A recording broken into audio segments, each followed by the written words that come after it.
Eli tervetuloa luonnonarvomarkkinoiden kansallisen tiekartan julkistustilaisuuteen. Arvon ministeri, hyvät median edustajat ja tiekartan valmisteluun osallistuneet sekä muut luonnonarvomarkkinoiden ystävät sekä täällä paikan päällä että linjoilla. Meillä on täällä ihan mukava porukka molemmissa osallistumismuodoissa mukana. Olen Jouni Laveri ympäristöministeriöstä ja toimin projektipäällikkönä luonnonarvomarkkinoiden kehityshankkeessa.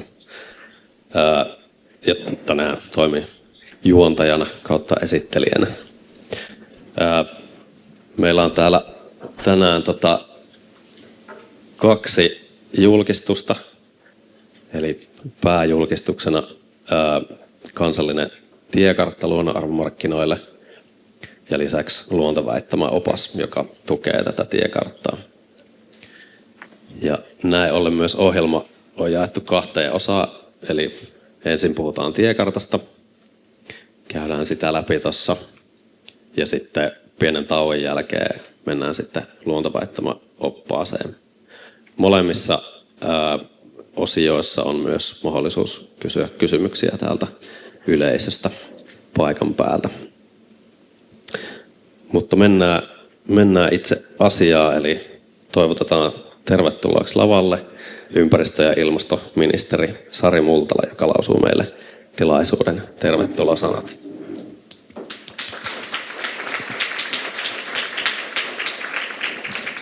No niin, lämmin kiitos ja tervetuloa kaikille omastakin puolesta. Kuinka moni on katsonut eilen jääkiekon MM-finaalia? Hyvä Suomi! Otetaanko tähän alkuun vielä isot aplodit meidän jääkiekkosankareille? Koska ainakin tuossa vähän jo ehdittiin hehkuttaa sitä, että täytyy myöntää tällaisen aamuna, niin tuntuu ehkä vähän kuivakkaalta tämä aihe, mutta mikä se tärkeämpää, kun juhlii myös meidän omaa hienoa upeata luontoa ja tämän meidän maailmanmestaruuden ohella. Mukavaa ja tervetuloa kaikille myös siellä linjoilla. Ymmärrän, että tänään varsinkin varmasti se vaihtoehto on ollut monelle houkutteleva, niin ei ole tarvinnut herätä ihan niin aikaisin. Tämä Suomen luonnonarvomarkkinoiden tiekartta, sen tarkoitus on omalta osaltaan tukea työtä luonnonarvomarkkinoiden syntymiseksi ja myöskin tämä luontoväittämäopas tukee tätä työtä. Ja tämä hetken kuluttua esiteltävä tiekartta kuvaa tavoitteita ja niitä toimia, joita luonnonarvomarkkinoiden kehitykselle aina vuoteen 2035 asti on ajateltu asetettavan. Ja erityisen hienoa on tietysti se, että tämä tiekartta on valmisteltu erittäin laajassa yhteistyössä sidosryhmien kanssa, ja siihen on siis jo nyt sitouduttu hyvin mukaan tähän työhön, jotta me saataisiin Suomeen toimivat luonnonarvomarkkinat. Täällä on Suomessa tehty jo ennen tätä tiekarttaa ja ennen myöskään sitä, kun lainsäädäntö eduskunnassa on tällä hetkellä käsiteltävänä, niin määrätietoista ja kunnianhimoista ja myöskin poikkeuksellisen laajaa työtä sen eteen, että luonnontilan parantamiseksi syntyisi uusia uskottavia, vaikuttavia välineitä. Ja tietysti tästä työstä meidän kannattaa aidosti olla ylpeitä. Me olemme tässä edelläkävijä maa Euroopassa ja varmaan myöskin maailmassa. Luonnon monimuotoisuuden köyhtyminen nimittäin on yksi aikamme suuria haasteita ja sitä tällä työllä nimenomaan pyritään nyt kääntämään toiseen suuntaan. Meidän talous, terveys ja turvallisuutemmekin ja hyvinvointimme tietysti ennen kaikkea, ne ovat erottamattomasti sidoksissa myös luonnon tilaan. Ja luontokadon pysäyttäminen, se edellyttää koko yhteiskunnan sitoutumista. Ja varmasti, kuten kaikki olemme monissa yhteyksissä kuulleet, niin julkisen rahoituksen lisäksi luonnon monimuotoisuuden vahvistamiseen tarvitaan lisää yksityistä rahoitusta ja uusia rahoituskeinoja. Ja myös uuden ennallistamisasetuksen toimeenpano tulee edellyttämään monenlaisia luonnontilaa parantavia toimia eri ympäristöissä. Ja tähän tarpeeseen osana muuta työtä nämä luonnonarvomarkkinat nimenomaan nyt vastaavat tai tulevat vastaamaan myös entistä paremmin tulevaisuudessa. Nämä markkinat luovat taloudellisen kannusteen luonnonsuojelulle ja ennallistamiselle, ja näiden markkinoiden taustalla on ajatus, että luonnolla on arvo, joka markkinat voivat tunnistaa, jota voidaan ohjata myöskin luonnon hyväksi. Luonnonarvomarkkinat eivät tietenkään kuitenkaan ratkaise kaikkia luontoon liittyviä haasteita, vaan ne toimivat osana muita luonnonsuojelun ennallistamisen instrumentteja ja ohjauskeinoja. Samalla on tietenkin hyvä korostaa sitä, että luonnonarvomarkkinat voivat lopulta toimia vain, jos luottamus on kunnossa. Meillä on tähän jo kansainvälisestikin arvioituna vahva pohja, jota Suomi on rakentanut huolellisesti. Luonnonsuojelulaissa säädetään luonnonarvojen tuottamisen menettelyistä ja niiden käyttämisestä vapaaehtoiseen ekologiseen kompensaatioon. Järjestelmä perustuu vankasti tieteelliseen tutkimukseen ja sen keskeisinä periaatteina ovat vaatimus lisäisyydestä, tuotettujen luonnonarvojen pysyvyys, viranomaisvarmennus ja avoin rekisteri. Valtio on siis tarjonnut markkinoille luotettavat puitteet ja tavoitteena onkin, että järjestelmä on läpinäkyvä ja että viherpesun riski on mahdollisimman pieni. Tätä ekologisen kompensaation pohjaa ollaan nyt laajentamassa ja eduskunnassa tosiaan on parhaillaan käsittelyssä hallituksen esitys luonnonsuojelulain muuttamisesta, jonka myötä tuotettuja luonnonarvoja voitaisiin käyttää ekologisen kompensaation lisäksi myös luontotekoihin. Tämä on keskeinen askel kohti toimivia luonnonarvomarkkinoita. Se tarkoittaa käytännössä sitä, että yritykset voivat rahoittaa todennettavia luontohyötyjä ja osoittaa siten ympäristövastuullisuuttaan. Myös kansalaiset ja yhteisöt voivat nyt uusin keinoin osallistua luonnontilan parantamiseen. Ja maanomistajille puolestaan avautuu uusi mahdollisuus ansaita luontohyötyjä tuottamalla ja luonnonhoidon kautta. Tämä laajennettu käyttö vähentää investointiriskiä ja tuo markkinoille uusia toimijoita. Tästä vahvasta perustasta huolimatta markkinoiden laajamittainen käynnistyminen edellyttää edelleen pullonkaulojen ratkaisuja ja riittäviä kannusteita. Kansallinen tiekartta pyrkiikin tunnistamaan näitä haasteita ja toisaalta niitä ratkaisevia toimenpiteitä. Sen tavoitteena on maailman toimivimmat luonnonarvomarkkinat, markkinat, jotka ovat ekologisesti vaikuttavia, toimivat sujuvasti ja luotettavasti osana toimijoiden arkea sekä nojaavat johdonmukaisiin politiikkatoimiin. Siksi tämä tiekartta on todella tärkeä. Se katsoo tietysti nyt vielä pidemmälle usean vaalikauden yli ja toivottavasti sen vuoksi on myös sellainen, johon paitsi kaikki toimijat, myös poliitikot sitoutuvat.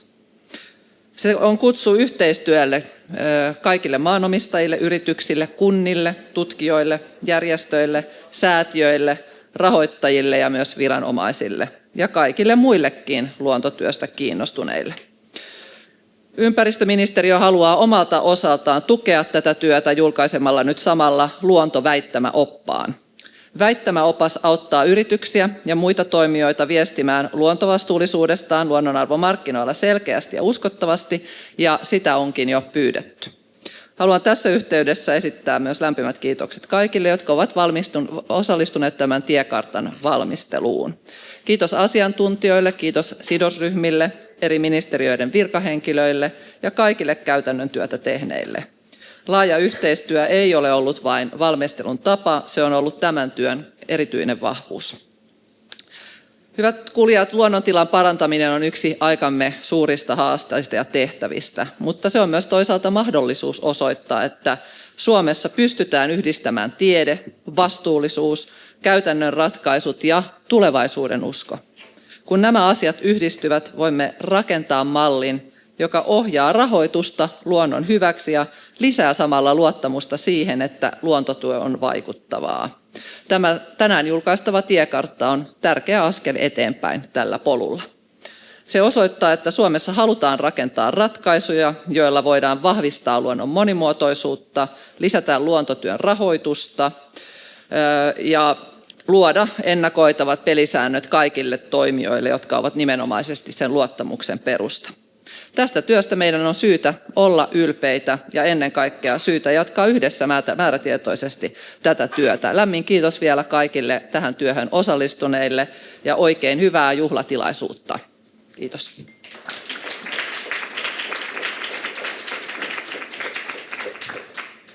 Kiitokset ministerille näistä innostavista sanoista. Ja sitten mennäänkin itse tiekarttaan. Ja tiekartan meille tulee esittelemään yksikön päällikkö Emma Terämä. ympäristöministeriöstä luonnon monimuotoisuus- ja luonnonarvorahoitusyksiköstä. Emma toimii muun muassa tiekarttaa valmistelleen työryhmän puheenjohtajana ja ollut mukana luonnonarvomarkkinoiden kehityksessä jo pitkään. Toivotetaan siis Emma tervetulleeksi lavalle.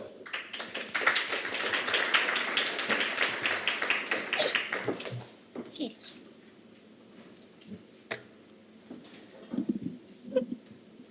Hyvää huomenta kaikki. Onpa ihana olla täällä tänään juhlistamassa myös näitä työasioita muiden asioiden lisäksi.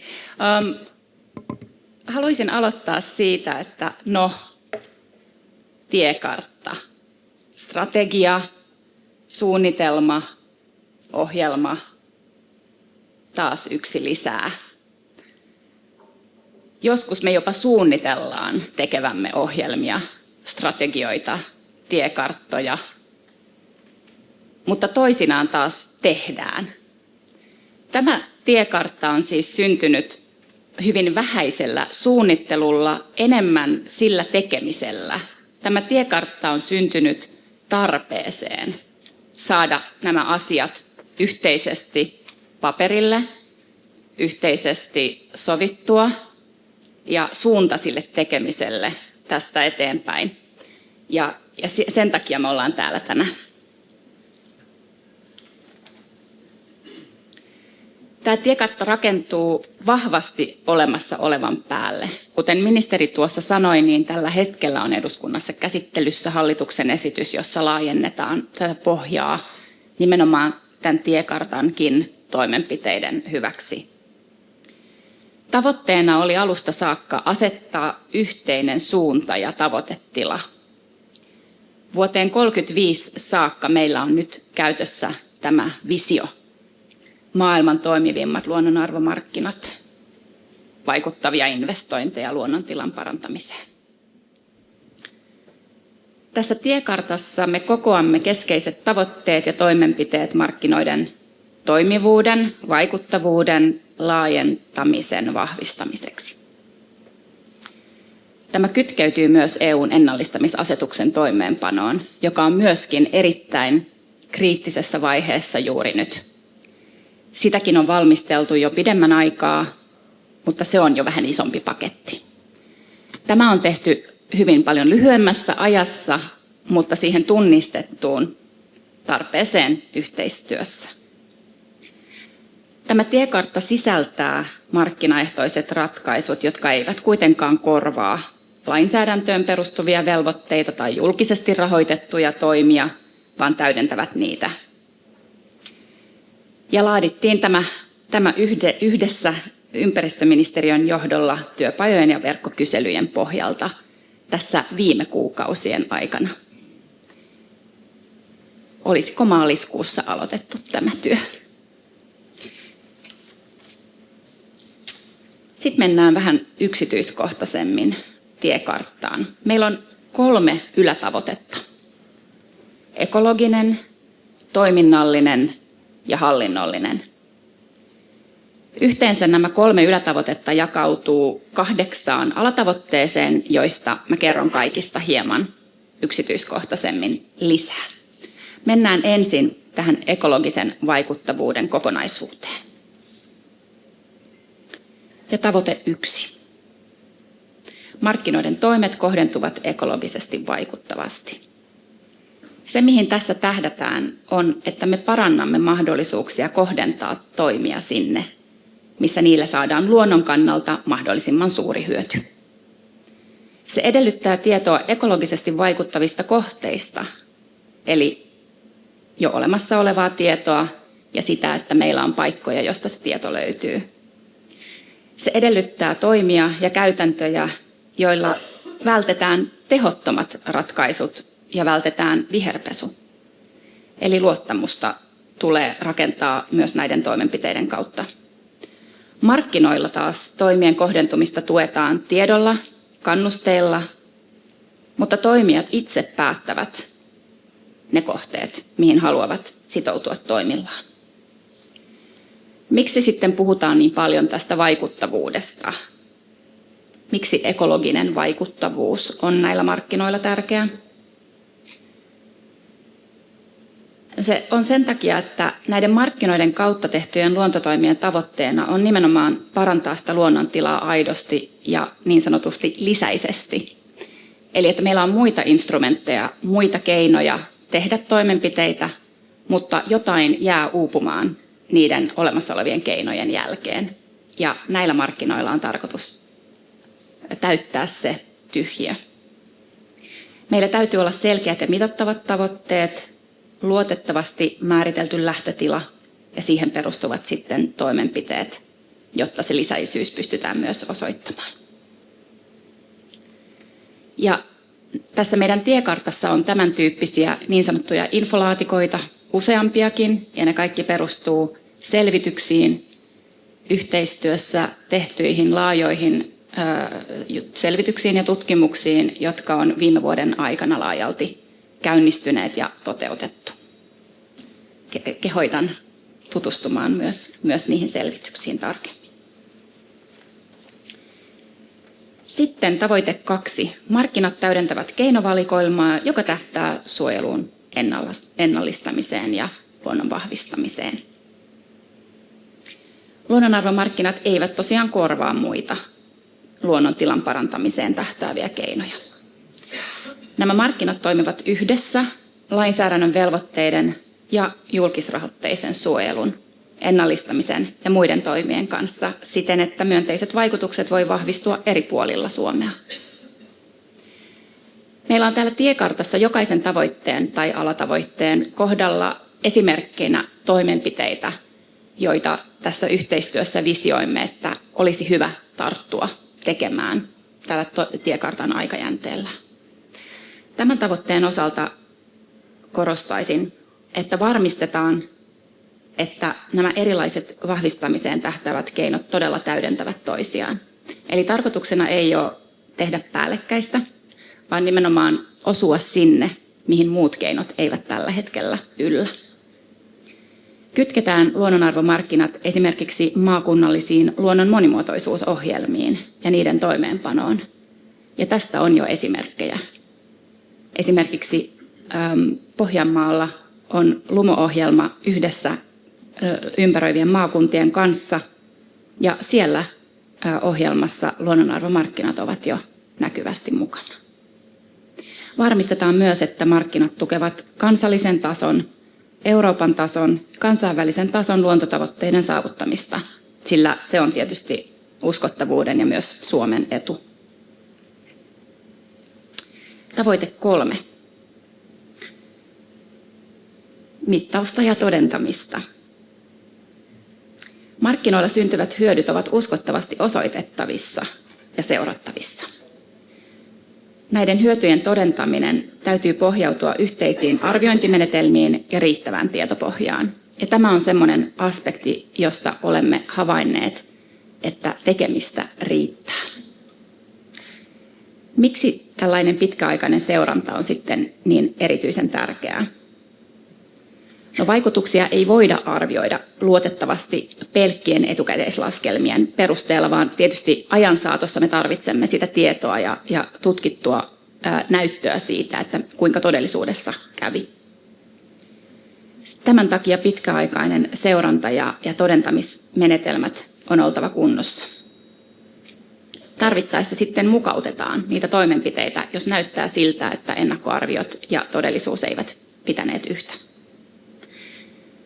Tähän kiinnitti huomiota myös Sofus Ermgassen, joka kävi meillä maaliskuussa esittelemässä tämmöisen stressitestin suomalaisesta nykyisestä lainsäädännöstä ekologisen kompensaation osalta, johon tämä kaikki työ pohjautuu.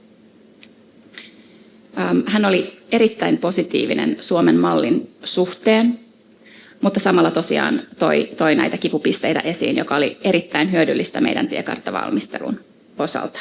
Ja me hyödynnämme tietenkin näitä tietoja nyt kulkiessa tiellä eteenpäin.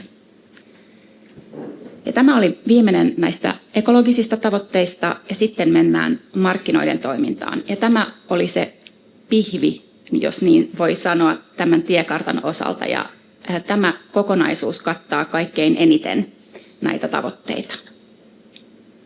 Mennään seuraavaan tavoitteeseen. Markkinat ovat läpinäkyvät, helppokäyttöiset ja skaalautuvat. Pelisäännöt, käsitteet ja hinnat täytyy olla käyttäjille selkeitä, jotta tähän voidaan päästä. Markkinoille pitää olla helppo tulla mukaan ja ne voivat kasvaa hallitusti vain silloin, kun luottamus, luotettavuus ja ekologinen laatu ovat kohdillaan. Tässäkin on hyviä esimerkkitoimenpiteitä. Me voimme tukea tätä kehitystä tuottamalla eri kohderyhmille räätälöityjä ohjeita, tietoiskuja ja esimerkiksi selkeyttää markkinoihin liittyviä käsitteitä. Osaltaan tämä tiekartta tekee sitä, eli tiekartan lopussa on käsitelista, jota voi halutessaan silmäillä, jos termit tuntuvat vielä vierailta. Toisaalta tärkeää on luoda myös ohjeet esimerkiksi yritysten luontoväittämien käyttöön, ja tästähän me kuulemme jo tänään lisää. Työ ei varmaan lopu siihen, mutta olemme jo oikealla tiellä. Lisäksi työpajatyöskentelyssä nousi voimakkaasti esiin, että tarvittaisiin niitä hintatietoja, jotta ne, jotka ovat ensin kulkeneet, voivat tukea niitä, jotka tekevät sopimuksia myöhemmin ajan saatossa. Kuitenkin tämäkin tulee tehdä niin, että meillä pitää olla riittävästi sitä tietoa, jotta yksittäiset kaupat eivät tule julki. Eli yksittäisten kauppojen hintatiedot eivät tietysti ole näkyvissä, mutta siinä vaiheessa, kun meillä alkaa olla riittävästi tietoa markkinoista, niin aggregoimalla voimme tietysti saada sitten jo markkinatietoa jakoon. Nämä ovat keinoja meille yhdessä tunnistaa ja sitten poistaa tämmöisiä mahdollisia esteitä. Kaiken kaikkiaan käytännöt, palvelut, mainittu markkinatieto ja osaaminen täytyy olla riittävällä tasolla. Meillä pitää siis olla tietoa, palveluita, käytännönläheisiä ratkaisuja, jokaisella toimijakentällä oma osaamispalettinsa, jotta markkinoihin pystytään osallistumaan ja tekemään päätöksiä ja toimenpiteitä hyvin erilaisissa tilanteissa. Kuten luonnon kanssa ymmärrämme, olosuhteet ovat hyvin paikallisia ja ne voivat vaihdella. Mutta tätä kautta me pystymme vähentämään riskejä, jotka liittyvät näihin markkinoihin, vähentämään epävarmuuksia ja esteitä. Ja seuraava. Kuinka sitten laajentaa tätä ymmärrystä markkinoista ja sen mahdollisuuksista? Yritetään samalla, kun teemme kaikkea tätä muuta, lisätä tietoa siitä, että mihin luonnonarvomarkkinoita voi käyttää ja mitä hyötyä niistä on. Tämä olisi meidän näkemyksemme mukaan tie kysynnän kasvattamiseen, tarjontaan ja kaupankäyntiin.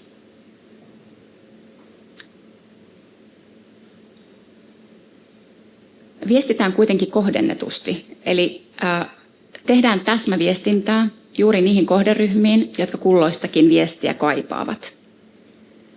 Kartoitetaan esimerkiksi alueellisesti jo toimivia foorumeita, yhteistyöverkostoja ja hyödynnetään niitä silloin, kun meidän täytyy esimerkiksi löytää ostajille ja myyjille tai ostajien ja myyjien löytää toisensa.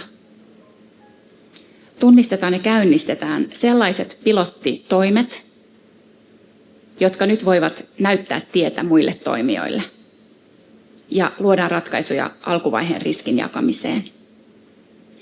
Miksi me sitten korostamme jatkuvasti kysynnän kasvattamista? No keskeinen haaste tällä hetkellä on ollut se, että tarjonta ei ehkä ole lähtenyt käyntiin, jollei kysyntää ole riittävästi. Tietysti ne, jotka jo haluaisivat hyödyntää luonnonarvoyksiköitä, sanovat, että tarjontaa ei ole tarpeeksi, mutta tämä on tämmöinen munakana-tyyppinen tilanne. Kasvu kuitenkin edellyttää joko taloudellisia tai sääntelyyn perustuvia kannusteita. Tämä on todettu esimerkiksi oheisessa selvityksessä. Ilman kannustimia tai velvoitteita markkinoiden on todettu jäävän helposti pienimuotoisiksi.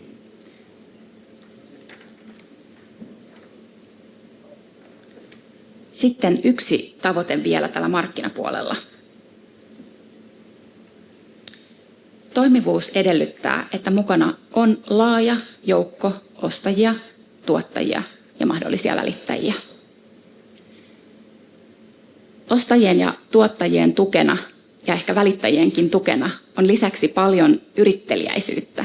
Eli kun täällä markkinoilla voi nimenomaan tehdä luontotekoja, joissa joku aktiivinen ennallistamistoimi on keskiössä, niin työhön voi tulla mukaan paljon ihan paikallisia, vaikkapa konealan yrittäjiä toteuttamaan toimenpiteitä. Eli tämä koskee todella laajaa joukkoa toimijoita potentiaalisesti. Näiden markkinoiden vaikuttavuus ja toimivuus vahvistuvat, kun markkinat tukevat kaikkien näiden eri toimijaryhmien omia tavoitteita. Meillä on esimerkkejä tässä taas. Vahvistetaan näiden eri toimijoiden valmiuksia hyödyntää luonnonarvomarkkinoita sekä myös yrityksille mahdollisuus hyödyntää markkinoita lieventämishierarkian mukaisesti osana luonto- ja vastuullisuustyötä. Lisätään markkinat osaksi julkisten toimijoiden prosesseja, ja tämä on jo hieman kunnianhimoista, myönnän. Esimerkiksi julkisten hankintojen ekologisia tavoitteita säätämällä. Mutta tavoitteita pitää olla, muutenhan se ei ole tiekartta. Sitten yksi slaidi enää näistä sisältöasioista. Ja tähän hallinnon kokonaisuuteen valitsimme kauneimman kuvan. Hallinto. Ei voi muuta sanoa, olenhan hallinnon edustaja. Näiden luonnonarvomarkkinoiden kehittäminen tullaan sovittamaan tiiviisti yhteen sekä kansallisen kuin EU-tason ohjauksen kanssa. Markkinoiden kasvua tuetaan selkeillä pelisäännöillä, toimivilla kannustimilla, riittävillä julkisilla resursseilla. Markkinoilla syntyvää tietoa hyödynnetään luonnontilan parantamiseen liittyvän politiikkavalmistelun tukena myös. Eli suunta voi olla kahteen suuntaan. Meidän tavoitteena on vaikuttaa siihen, että suomalaiset luonnonarvomarkkinat ovat täysin yhteensopivat EU-tason ja globaalin kehityksen kanssa. Mutta jotta näin jotta tähän päästään, niin tietysti ne julkiset resurssitkin tarvitaan. Eli näemme kyllä julkisilla toimijoilla tärkeän roolin markkinoiden vakauden ja uskottavuuden ylläpitämiseksi. Kehitetään kuitenkin samaan aikaan markkinoille ohjauskeinoja, jotka tukevat laajentumispyrkimyksiä. Ja näistäkin kuulemme lisää vielä tässä tänä keväänä. Esimerkiksi verokannustimista on jo olemassa tutkittua tietoa, joka on juuri tulossa julki. Mitä sitten voimme oppia kansainvälisistä esimerkkeistä? Olemme tutkineet niitäkin jo useammassa hankkeessa. Esimerkkejä löytyy Euroopasta, löytyy kyllä myös Euroopan ulkopuolelta, ja ne osoittavat, että nämä markkinat voivat rakentua hyvin eri tavoin. Ja kuten sanottu, luonto on paikallista ja olosuhteet ovat vaihtelevia. Oppina kuitenkin on, että uskottavuus edellyttää selkeää sääntelyä, luotettavaa todentamista ja riittävää kysyntää. Ja tämä on se, mihin olemme hallinnossa myös sitoutuneet, että me voimme myös muuttaa suuntaa, sääntelyäkin voidaan kehittää, kannustimia voidaan kehittää, heti kun me tiedämme, mihin suuntaan pitää mennä. Sen takia tarvitaan nyt käynnistymisiä, pilotteja, oppeja markkinoilta ja kentältä, että tiedetään, mikä toimii ja missä on vielä tekemisen paikkaa. Mitäs sitten? Tässä on meidän tiekartan tiekartta. Yksi tällainen tiekartta vaatii tietysti jonkun nuolikuvan ja se on nyt tässä edessänne. Osa toimenpiteistä on jo käynnissä. Kuten olemme jo kuulleet, niin paljon on tehty selvitystä ja kehittämistyötä, paljon yhteistyötä, paljon tiedonkeruuta, jopa pilotointia. Kuitenkin on tärkeää myös selkiyttää vielä vastuita, aikatauluja ja toteutumistapoja. Jatkotyössä painopiste on toimeenpanon varmistamisessa. Siinä, että seuraamme markkinoiden vaikutuksia ja päivitetään ohjauskeinoja kerätyn tiedon perusteella. Ajatus on, että työ jatkuu muun muassa näin. Tunnistetaan toimenpiteille vastuutahot ja aikataulut. Teetetään väliarvio vuonna 2030. Ja lopulta seurataan myös Suomen ulkopuolisten luonnonarvomarkkinoiden kehittymistä ja hyödynnetään niitä oppeja. Tähän lisäisin vielä, että samalla me voimme myös tehdä yhteistyötä niiden maiden kanssa, jotka ovat tässä pitkällä. Harva on niin pitkällä kuin me. Kenelläkään ei ole samantyyppistä mallia kuin meillä, mutta siitä huolimatta me voimme oppia toisiltamme. Me voimme myös vaikuttaa siihen, että yhteiseurooppalainen malli olisi meille erittäin edullinen, että meidän hyvät opit tulisivat osaksi sitä mallia ja että Euroopassakin tosiaan tunnistetaan kaikki tämä työ, mitä edelläkävijämaissa on tehty. Suomi on näistä yksi päämaa. Tällä tiellä siis on tarkoituksenamme jatkaa ja nyt jatkuu meidän tilaisuus ja kiitän huomiosta.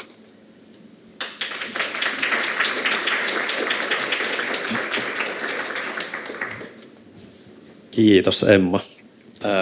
Otetaan seuraavaksi yleisistä kysymyksiä. Meillä on täällä 2 mikkiä kiertämässä, kun pääsevät tuolta liikkeelle.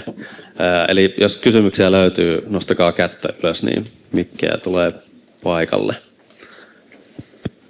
Oliko niin tyhjentävä esitys, että siellä takana on?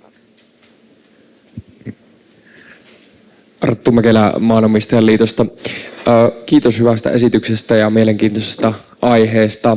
Sellaista tässä pohdin, että kun nyt tulee tämmöinen tiekartta, niin mahdollistaako tämä nyt sen, että edelläkävijätoimijat ja ketkä on tästä kiinnostuneita, niin voi luottaa siihen, että tämä malli pysyy nyt hyvin samanlaisena tästä eteenpäin pitkäksikin aikaa, vai onko mahdollista, että tässä tulee isojakin muutoksia vielä tässä niin kuin perusansaintalogiikassa?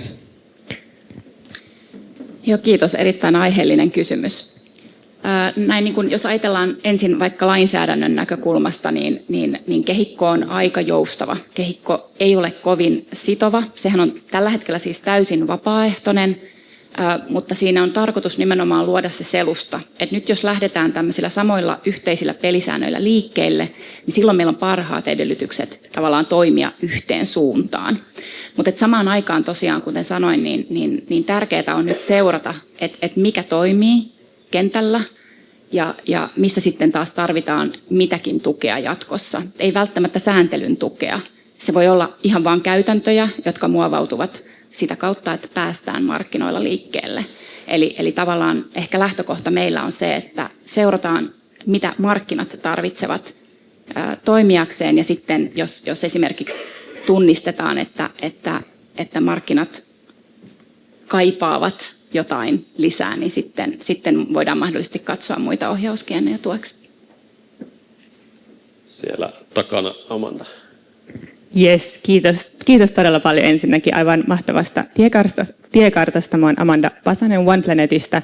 Olisin kysynyt vielä näistä jatkoaskelista, että minkälaisella kokoonpanolla nyt tätä lähdetään viemään käytäntöön. Ja teillähän oli tosi laaja ja hyvä porukka tuossa, ja kuten on todettu, niistä kysynnän kannusteita tarvittaisiin lisää, niin olisi varmasti tärkeää, että tätä edistetään myös mahdollisimman laajalla kokoonpanolla, missä nimenomaan näitä kysyntäpuolen edustajia on myös mukana, ja hallinnollisesti myös muita ministeriöitä ja hallinnonaloja. Joo, mä voin kertoa, että on tehty yllättävän näin ollakseni hallinnon edustaja tässä näin niin epävirallisella otteella tähän saakka. Eli meillähän ei ole ollut asetettuja viranomaisryhmiä eikä tämän tyyppisiä tässä työn taustalla, vaan nimenomaan tämmöinen niin kuin epävirallinen yhteistyöryhmä eri toimijakuntien välillä, joka itse asiassa perustettiin vaikuttamaan EU-tasolla tehtävään luonnonarvo- tai nature credit-tiekarttatyöhön. Eli se oli niin kuin se meidän ensi lähtölaukaus tähän niin kuin tiiviiseen yhteistyöhön, ja sitä ryhmää me aiomme kyllä jatkaa. Et nyt sitten mun mielestä ehkä ajan henkeen sopii se, että kaikkea yhteistyötä ei tarvitse asettaa virallisella valtioneuvostotasolla, vaan me pystymme tekemään ja luomaan tällaisia niin kuin mukautuvia prosesseja ja ryhmiä. Eli tässäkin tietenkin tämän olemassa olevankin ryhmän kautta voidaan tunnistaa, että puuttuuko toimijoita, tarvitaanko toisenlaisia ryhmiä. Ja toisaalta sanoisin, että näitä tämmöisten alueellisten foorumeiden ja esimerkiksi näiden maakunnallisten luonnon monimuotoisuusohjelmien kautta on mahdollista laventaa sitä ajattelua, että mitä nämä luonnonarvomarkkinat käynnistyäkseen tarvitsee ja minkälaisia toimijajoukkoja. Oliko siinä puolessa välissä? Täällä taisi olla Joo. vielä ensin Maija Rantamäki, Metsäteollisuus ry, kiitos paljon. Jatkaisin kanssa tästä kysymyksestä niin kuin tähän EU-yhteistyöhön liittyen. Mainitsit, että tavoitteena on saada tämä suomalainen malli myös sitten yhteensopivaksi EU-tasolla, mutta toisaalta myös, että näitä malleja kehitetään eri EU-maissa. Niin miten kuvaisit nyt tätä tavallaan ajantasaista yhteistyötä muiden jäsenvaltioiden kanssa, eli saadaanko EU-tasolla sellainen malli kehitettyä, jossa kaikkien eri maiden omat mallit sitten on yhteensovitettavissa? Nyt on nähtävissä mun mielestä selvästi, että se kiinnostus eri jäsenvaltioiden taholta tätä luonnonarvomarkkinaa kohtaan on vauhdikkaasti lisääntymässä. Vielä niin kuin vuosi sitten, 1,5 vuotta sitten ei ollut kuin kourallinen tai alle jäsenvaltioita, jotka oli ylipäänsä kiinnostunut tästä aihepiiristä. Samaan aikaan kuitenkin Euroopan komissio on ollut erittäin kiinnostunut luontopuolen rahoituksen näkökulmista ja lähtenyt itse aktiivisesti katsomaan erilaisia keinoja sillä puolella. Ja nyt sitten nämä luonnonarvomarkkinat on osa sitä. Mutta mä sanoisin, että nyt niin kuin yhdessä edelläkävijämaiden kanssa on kyllä todella hyvä yhteisymmärrys siitä, että kansallisella tasolla täytyy ensin saada toimivaa aikaan, jotta sitten se Euroopan laajuinen kehys voi ylipäänsä niin kuin toimia. Ja tässä tietenkin ne maat, joilla on jo jotain osoittaa kokemuksia, niin ovat tosi vahvoilla. Eli siinä mielessä mä en ole hirveän huolissani siitä EU-tason kehyksen yhteensopivuudesta meidän toimintojen kanssa, vaan nimenomaan jäsenvaltioita tulee kyllä ja välitetään vahvasti sitä viestiä, että katsokaa mitä täällä on jo tehty, koska se on ainoa tapa niin kuin saada markkinaehtoisesti luotettavaa toimintaa aikaan, myöskään isommalla skaalalla. Sitten oli siellä puolessa välissä. Marko Mäkihakola MTK:sta. Kiitoksia hyvästä tiekartasta ja esittelystä. MTK:ssa on tehty nyt vuosia tämän asian eteen töitä ja Siitari Heli varmaan meiltä kohta kertoo vähän tarkemmin. Oikeastaan haluaisin kommentoida vain sitä munakana-asetelmaa, että markkinat onko se kysynnän vai tarjonnan kautta. Meillä on meidän metsäomistajia, eli metsänhoitoyhdistykset on MTK-jäseniä, ja valtaosa metsänomistajista on metsänhoitoyhdistyksiä. Heillä on kova into ja halu osallistua tähän markkinaan. Ja samaan aikaan tietysti se on ongelma, että niitä ostajia ei vielä hirveän paljon ole. Ja oikeastaan mä haluaisin vaan kannustaa, että jos teille tulee yhteydenottoja ostajilta, jotka haluaisivat lähteä luontoarvomarkkinaan mukaan, niin olkaa yhteydessä. Tuolla on Siitari Heli tuolla eturivissä ja meillä on metsähoitoyhdistyksiä, jotka kyllä varmasti etsii ne kohteet, jos se kysyntä on aitoa. Eli se tarjonnasta ei tule kyllä pulaa, kun vaan löydätte ne oikeat kumppanit. Ja mä sanoisin, että MHY ja MTK pystytään kyllä ihan varmuudella löytämään ne ostajille ne kohteet. Kiitos Marko. Hei, Pilvi Silvenius Rambolilta. Ensinnäkin kiitos esityksestä ja isot onnittelut tiekartan valmistumisesta. Sä mainitsit sun esityksessä, että on tulossa tai tarkoitus on tuottaa eri kohderyhmille räätälöityjä ohjeistuksia ja tietoiskuja sekä sitten käynnistää pilotteja. Mä ehkä mielellään kuulisin sitä, että mikä on ympäristöministeriön rooli näissä, miten näitä lähdetään edistämään, keitä osallistetaan, miten vaikka pilotteihin sitten pääsee mukaan, jos kiinnostaa sitten niihin ryhtyä. Joo, tässä vaiheessa pilotteja on käynnistynyt tosi eri malleilla. Niitä on käynnistynyt kunnissa, niitä on käynnistynyt säätiöiden toimesta ja tosiaan myöskin muiden toiminnan harjoittajien, jotka on tunnistaneet omat kohderyhmänsä näissä toimimiseen. Eli tässä vaiheessa niin kuin valtion rooli näissä niin kuin käytännön piloteissa on ollut pienempi, mutta samaan aikaan me ollaan tunnistettu, että kuitenkin tätä informaation keräämistä, jakamista ja tuottamista niin meidän tulee jatkaa. Eli tämä meidän niin kuin kehityshanke, jota Jouni edustaa täällä tänään, niin on käynnissä vielä kokonaisen vuoden, ylikin Nyt ollaan vasta kesäkuussa. Ja siinä meillä on tavoitteena nimenomaan tehdä enemmän sitä työtä. Eli nyt kun meillä on niin kuin yhteistä mustaa valkoisella, niin on helpompi liikkua eteenpäin sitä kohti, että tunnistetaan sitten niitä yksityiskohtia. Siellä Niina. Onko mikki? Joo. Joo, kiitoksia paljon Niina Elomaa S-ryhmästä. Kommentti tästä kysynnästä ja tarjonnasta, niin meidän täytyy muistaa se, että markkina syntyy silloin, kun kysyntää ja tarjonta on, eli molempia tarvitaan myös sitä kysyntää. Mutta ehkä yksi semmoinen huomio, jonka haluaisin nostaa vielä, kun puhutaan nyt niin kuin globaalista markkinasta, jossa yritykset toimivat. Meidän vaikutuksethan syntyy siellä arvoketjussa ja meillä on niitä luontovaikutuksia Suomen rajojen ulkopuolella.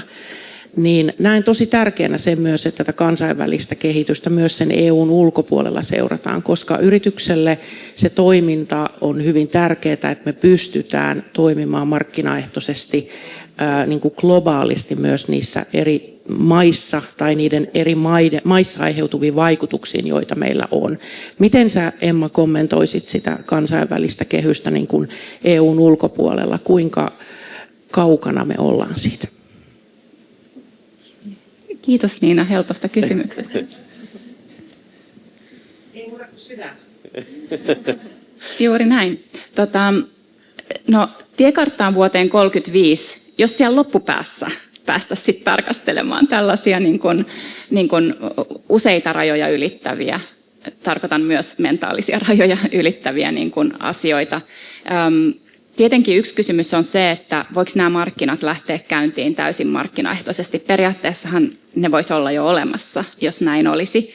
Ja että minkä tyyppistä sääntelyä ylipäänsä sitten tarvitaan. Eli varmaan tässä tulee aina olemaan jonkun verran kansallista sääntelyä, jota sitten jokainen toimija joutuu siellä kohdemaassa luonnollisesti kunnioittamaan ja sitten toisaalta tulemaan sitten taas sen sääntelyn kanssa sinuiksi ennen kuin pystyy toimimaan sitten niissä paikallisissa olosuhteissa, että varmaan tässä sitä sellaista paikallista osaamista täytyy niin kuin maailmanlaajuisesti sitten saada kerättyä, mutta kuten sanottu, niin niitä kohteita on jo niin kuin Euroopan ulkopuolella ja mä tiedän, että tätä aihepiiriä tämä on herättänyt kiinnostusta jo niin kuin muissa maan osissa, jos näin voi sanoa, että suurilla niin kuin tantereilla, mutta että varmasti semmoinen yhdenmukainen kehittyminen globaaliksi tulee viemään vielä aikaa.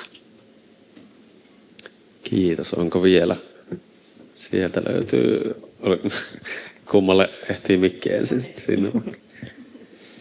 Joo, Helena Herttoinen Metsätalous rystä ja kiitos mielenkiintoisesta puheenvuorosta ja tiekartasta. Ja halusin oikeastaan vähän palata tuohon aikaisempaan tähän globaaliin näkökulmaan ja kysyä teiltä ja teidän näkökulmiin siihen, että miten me ehkäistään se, että tästä ei tule sellaista välinettä, jolla olisi ikään kuin helpompi tehdä sitä luontohyvää tällä välineellä, kun sitten aidosti vähentää niitä luontohaittoja siinä omassa arvoketjussa, koska se kuitenkin on se vaikuttavin työ, se vältetty luontohaitta.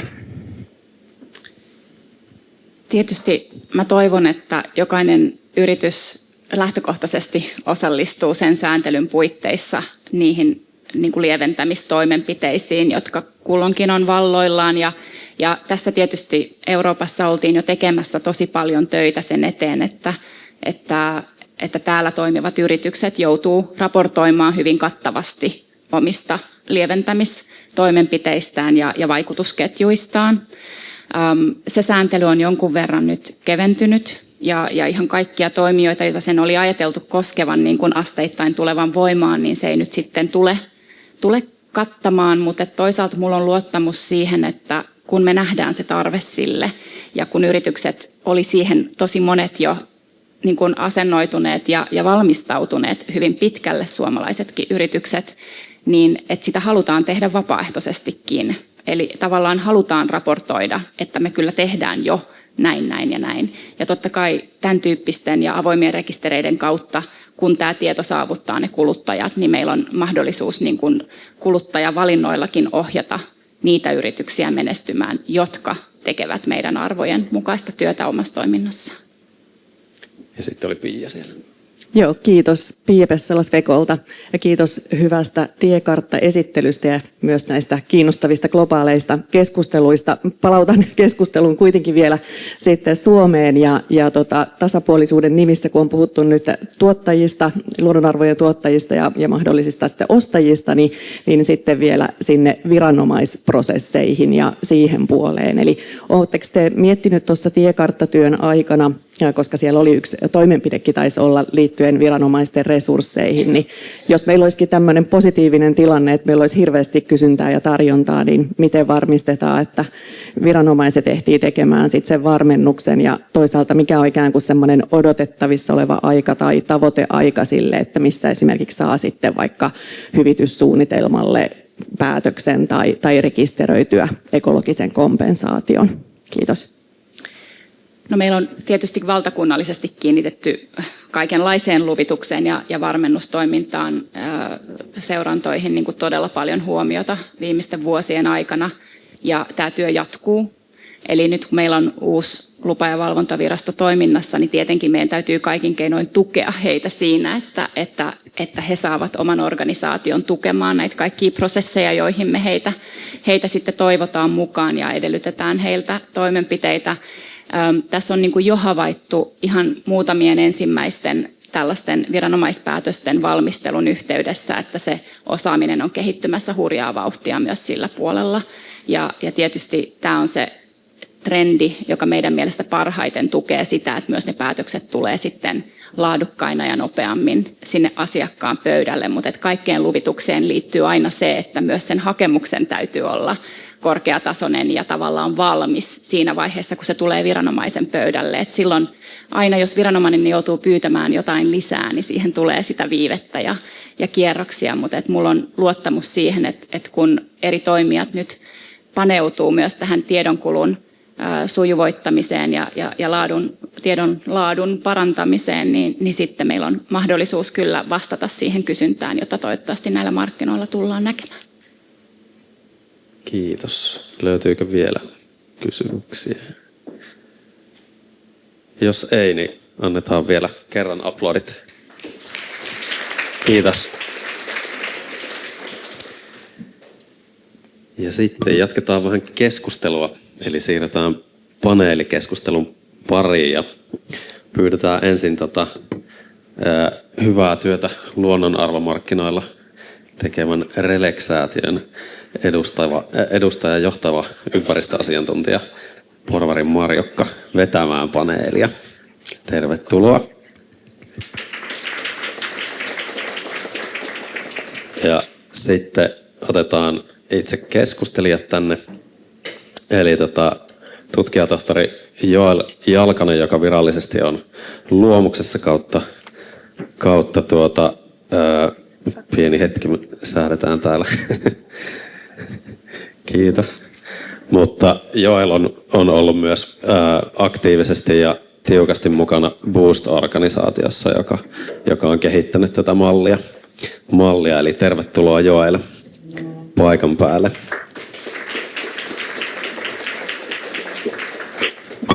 Ja sitten Nordeasta Lead ESG-expert Tiina Salonen, tervetuloa. Nordeahan on myös ollut aktiivisesti tässä seuraamassa luonnonarvomarkkinoiden kehitystä. Ja saatiin onneksi Tiina sieltä myös mukaan. Sitten niin kuin mainittua MTK, joka on muun muassa julkaissut ensimmäisen markkinapaikan näille, niin sieltä pyydetään ympäristöasiantuntija Heli Siitari. Tervetuloa.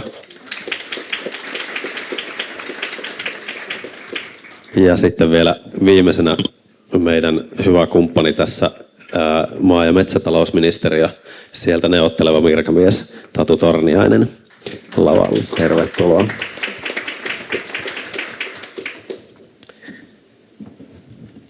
Ja siirrän Marjokalle. Kiitoksia. On mikrofoni näköjään päällä. Hyvää huomenta jääkiekon maailmanmestareille ja tervetuloa kuuntelemaan luonnonarvomarkkinoiden tiekarttaa käsittelevää paneelikeskustelua. Mun nimi on siis Marjukka Porvari ja mä toimin johtavana ympäristöasiantuntijana Relex-säätiöllä. Ja Relex-säätiö on tämmöinen uusi suomalainen säätiö, joka rahoittaa luonto- ja ilmastotyötä. Ja meillä on tällä hetkellä 2 rahoituksen painopistealuetta. Toinen on ihmisten osallisuus ja omistajuus luonnonsuojelussa ja ennallistamisessa, ja toinen on innovatiiviset luontorahoitusmekanismit. Ja niihin tietenkin myös tämä luonnonarvokauppa lukeutuu. Kiva olla tänään täällä johdattelevassa tätä kiinnostavaa keskustelua. Ja kun tämä tiekartta nyt on tietenkin myös nimensä mukaisesti semmoinen enemmän ylätason suunnitelma, niin tosi kiva olisi päästä semmoisiin ihan tosi konkreettisiin asioihin ja ideoihin siitä, että mitä Suomessa pitää tehdä ja muuttaa, jotta me saadaan tämä kukoistamaan tämä meidän maailman kaunein, ja joku oli kuulemma sanonut, että maailman onnellisin luonnonarvomarkkina, näin. Yes. Ja nyt panelistit onneksi jo esiteltiinkin, eli voidaan mennä sitten itse asiaan.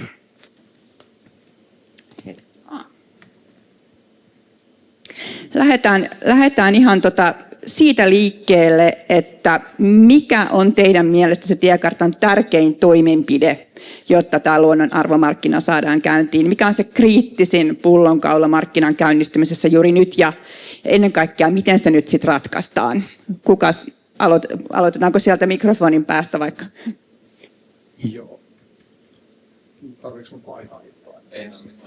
Okei, no niin. Kiitos kysymyksestä. Mun mielestä tässä on nyt aamupalan jälkeen me ollaan käsitelty munakana-ongelmaa ja sitten toisena asiana tuli tämä pihvi, joka on se. Ja mun mielestä nyt niin kuin edustan tässä valtiovaltaa yleisemmin ja maa- ja metsätalousministeriön, niin meidän tehtävä on tehdä tästä pihvistä mahdollisimman niin kuin hyvän makuinen ja kaikille maistuva. Ja tässä nyt nostettiin tämä kysyntään liittyvä asia ja kyllä se varmaan niin kuin nousee sellaisena asiana, että jos meillä ei ole luotettavaa näkyvää siihen kysyntään, niin harva maanomistaja lähtee tekemään kalliita toimia siellä omassa metsässään tai muissa maankäyttöluokissa, niin me tarvitaan semmoista luotettavaa näkyvyyttä siihen ja sitä, että näitä riskejä pystytään sitten niin kuin madaltamaan tässä kohtaa. Eli on se sitten sitä, että me tarjotaan lisää tietoa, mahdollisesti lähdetään miettimään uusia niin kuin kannustimia, joihin tässä viitattiin jo tässä kohtaa. Välttämättä lainsäädäntö itsessään ei nyt heti tarvitse reivausta, mutta että sitäkin asiaa pitää seurata ja tässä oli nämä etapit mainittu sinne vuoteen 35 asti ja vaikka siinä nyt oli se vuosi 2030 ja 35, niin se ei tarkoita, että tässä välillä ei tapahtuisi hyvinkin paljon asioita, että työ jatkuu siltä osin. Heli. Joo, kiitoksia. Täällä on nostettu esiin nyt, myös Tatu tuossa nosti esiin tämän kysynnän ja tarjonnan kohtauttamisen. Mä olin sen itselleni kirjoittanut tänne myös ensimmäiseksi. Mutta nyt täytyy myös sanoa, että me ollaan MTK:ssa jo kovaa vauhtia pilotoimassa ja ensimmäiset kaupatkin on jo tehty ja julkaistu, niin me ei voi odottaa nyt 5 vuotta tai muuta. Meidän täytyy heti tässä ratkaista se, että miten me lähdetään kehittämään niitä pullonkauloja, mitä me esimerkiksi lainsäädännössäkin tällä hetkellä jo kohdataan ja jotka tulee jo tuossa esimerkiksi tuossa tutkijat Ernkasenin raportissa, jonka ympäristöministeriön sivuilla nyt löytyy esiin. Eli aika toimia nyt, jotta me saadaan markkina käyntiin. Ja sitten meillä niin maanomistajan kuin myös ostajienkin kannalta on vielä hieman epäselviä asioita. Me toivotaan selvyyttä muun muassa tähän verotuskäytänteihin, jotka nyt luvattiin, että sieltäkin selvitys nyt mahdollisesti lähiaikoina on tulossa. Mutta tämä ostajat ja myyjät, että ne kohtaa toisensa. Joo, kiitos paljon kutsusta tänne. Oli ilo tulla mukaan tähän erittäin mielenkiintoiseen keskusteluun. Ja tosissaan ollaan Nordeassa tosi ylpeänä ja ilolla seurattu tätä Suomen toimintaa näiden luonnonarvon markkinoiden kehittämiseksi. Ja nyt tässä, niin kun mietitään näitä haasteita ja pullonkauloja, niin tulee melkein vähän tämmöinen niin kuin itselle tylsä olo, kun täytyy tälleen pankin edustajana täällä todeta, että kyllä niin kuin meille ehdottomasti se isoin pullonkaula tässä markkinassa tosissaan on sen kysynnän kehittäminen. Eli se kysyntä, niin kuin mietin, että jos pankit kun lähtee toimintaan mukaan tai näin, niin meillä on aina hyvin tärkeää se, että pystytään se kysyntä skaalaamaan tarpeeksi suureksi. Niin tosissaan justiinsa niin kuin kaikki toimet, millä sitä kysyntää voidaan skaalata ylöspäin. Ja itse on tässä niin kuin viime aikoina paljon justiinsa ollut mukana seuraamassa tätä hiilimarkkinoiden kehitystä ja näin.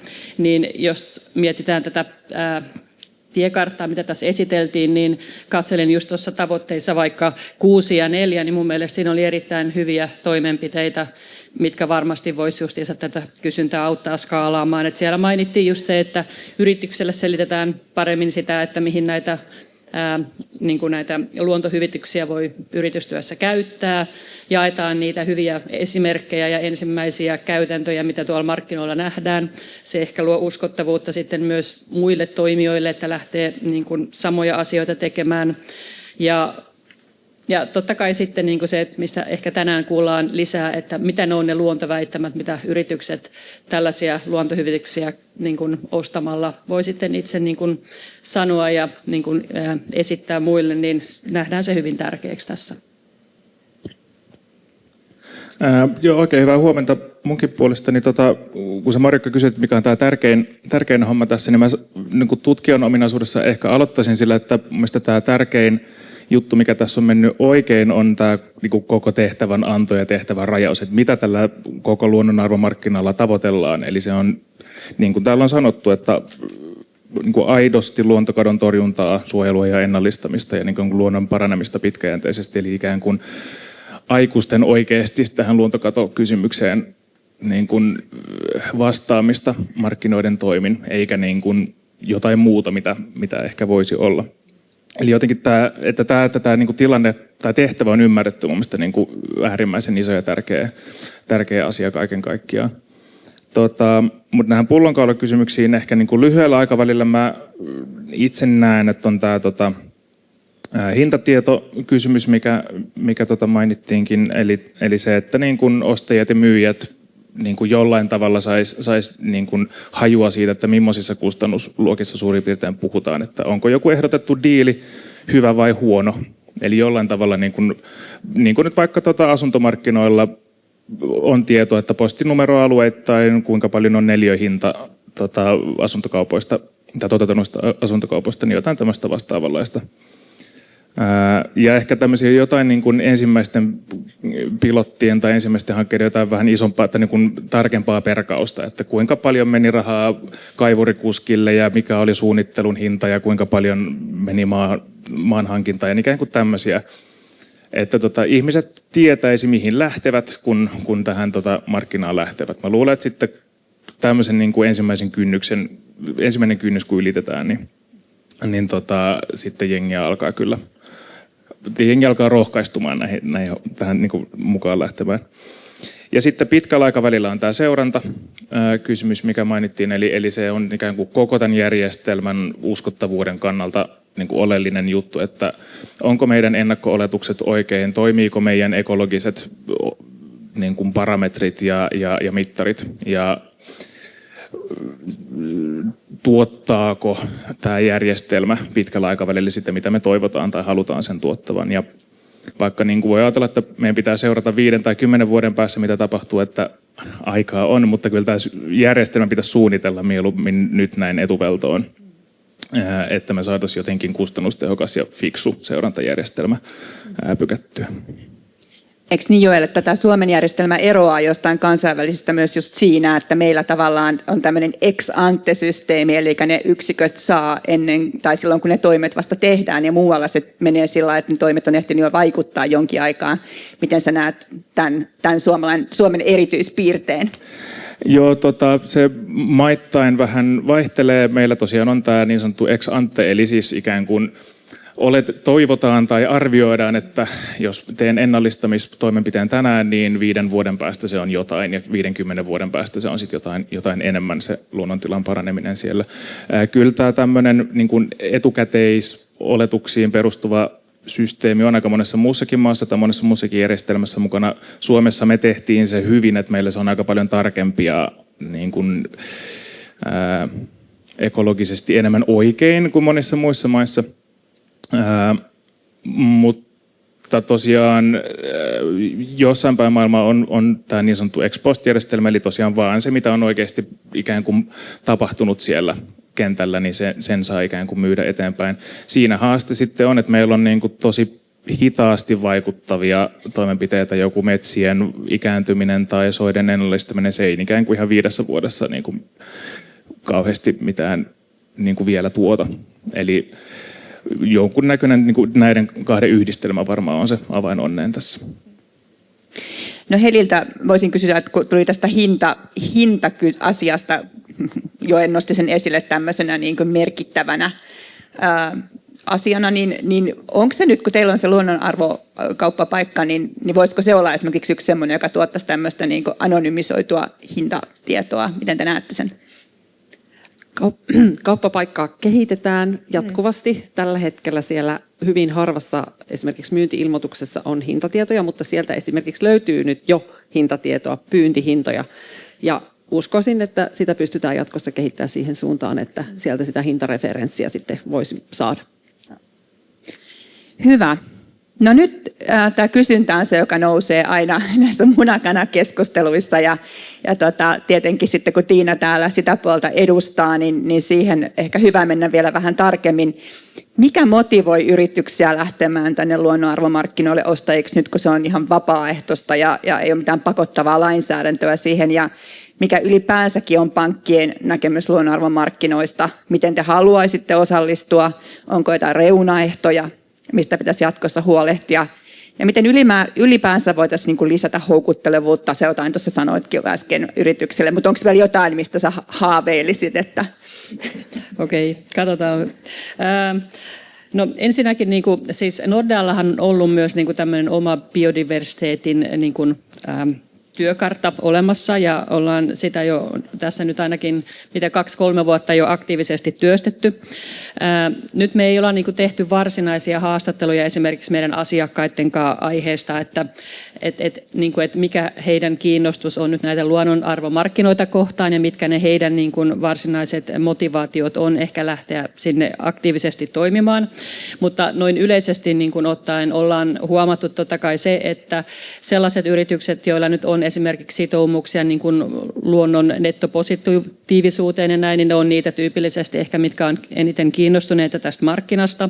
Toisaalta sitten niin kuin S-ryhmän edustajakin täällä totesi, niin yksi semmoinen motivaatio yritykselle lähteä tekemään tätä on ehkä myös just se, että yritetään hallita niitä ja vähentää niitä riskejä, mitkä on siellä yritysten arvoketjuissa, mitkä on sitten kenties myös tuolla globaalisti eri maissa ulottuvat sinne asti. Ja sitten totta kai on ollut hienoa nähdä tätä just, että Suomessa esimerkiksi kaavoituksen yhteydessä nyt kunnat on lähtenyt ehkä edelläkävijöinä vähän käyttämään myös tätä työkalua. Ja totta kai sitten jos mietitään ihan hankekohtaisesti, niin voihan sitä nyt hankkeidenkin niitä loppunegatiivisia vaikutuksia siellä sitten kompensoida, jos kehitetään nyt vaikka jotain uusia uusiutuvan energian tuulipuistoja tai vastaavaa tämmöistä työtä tehdään.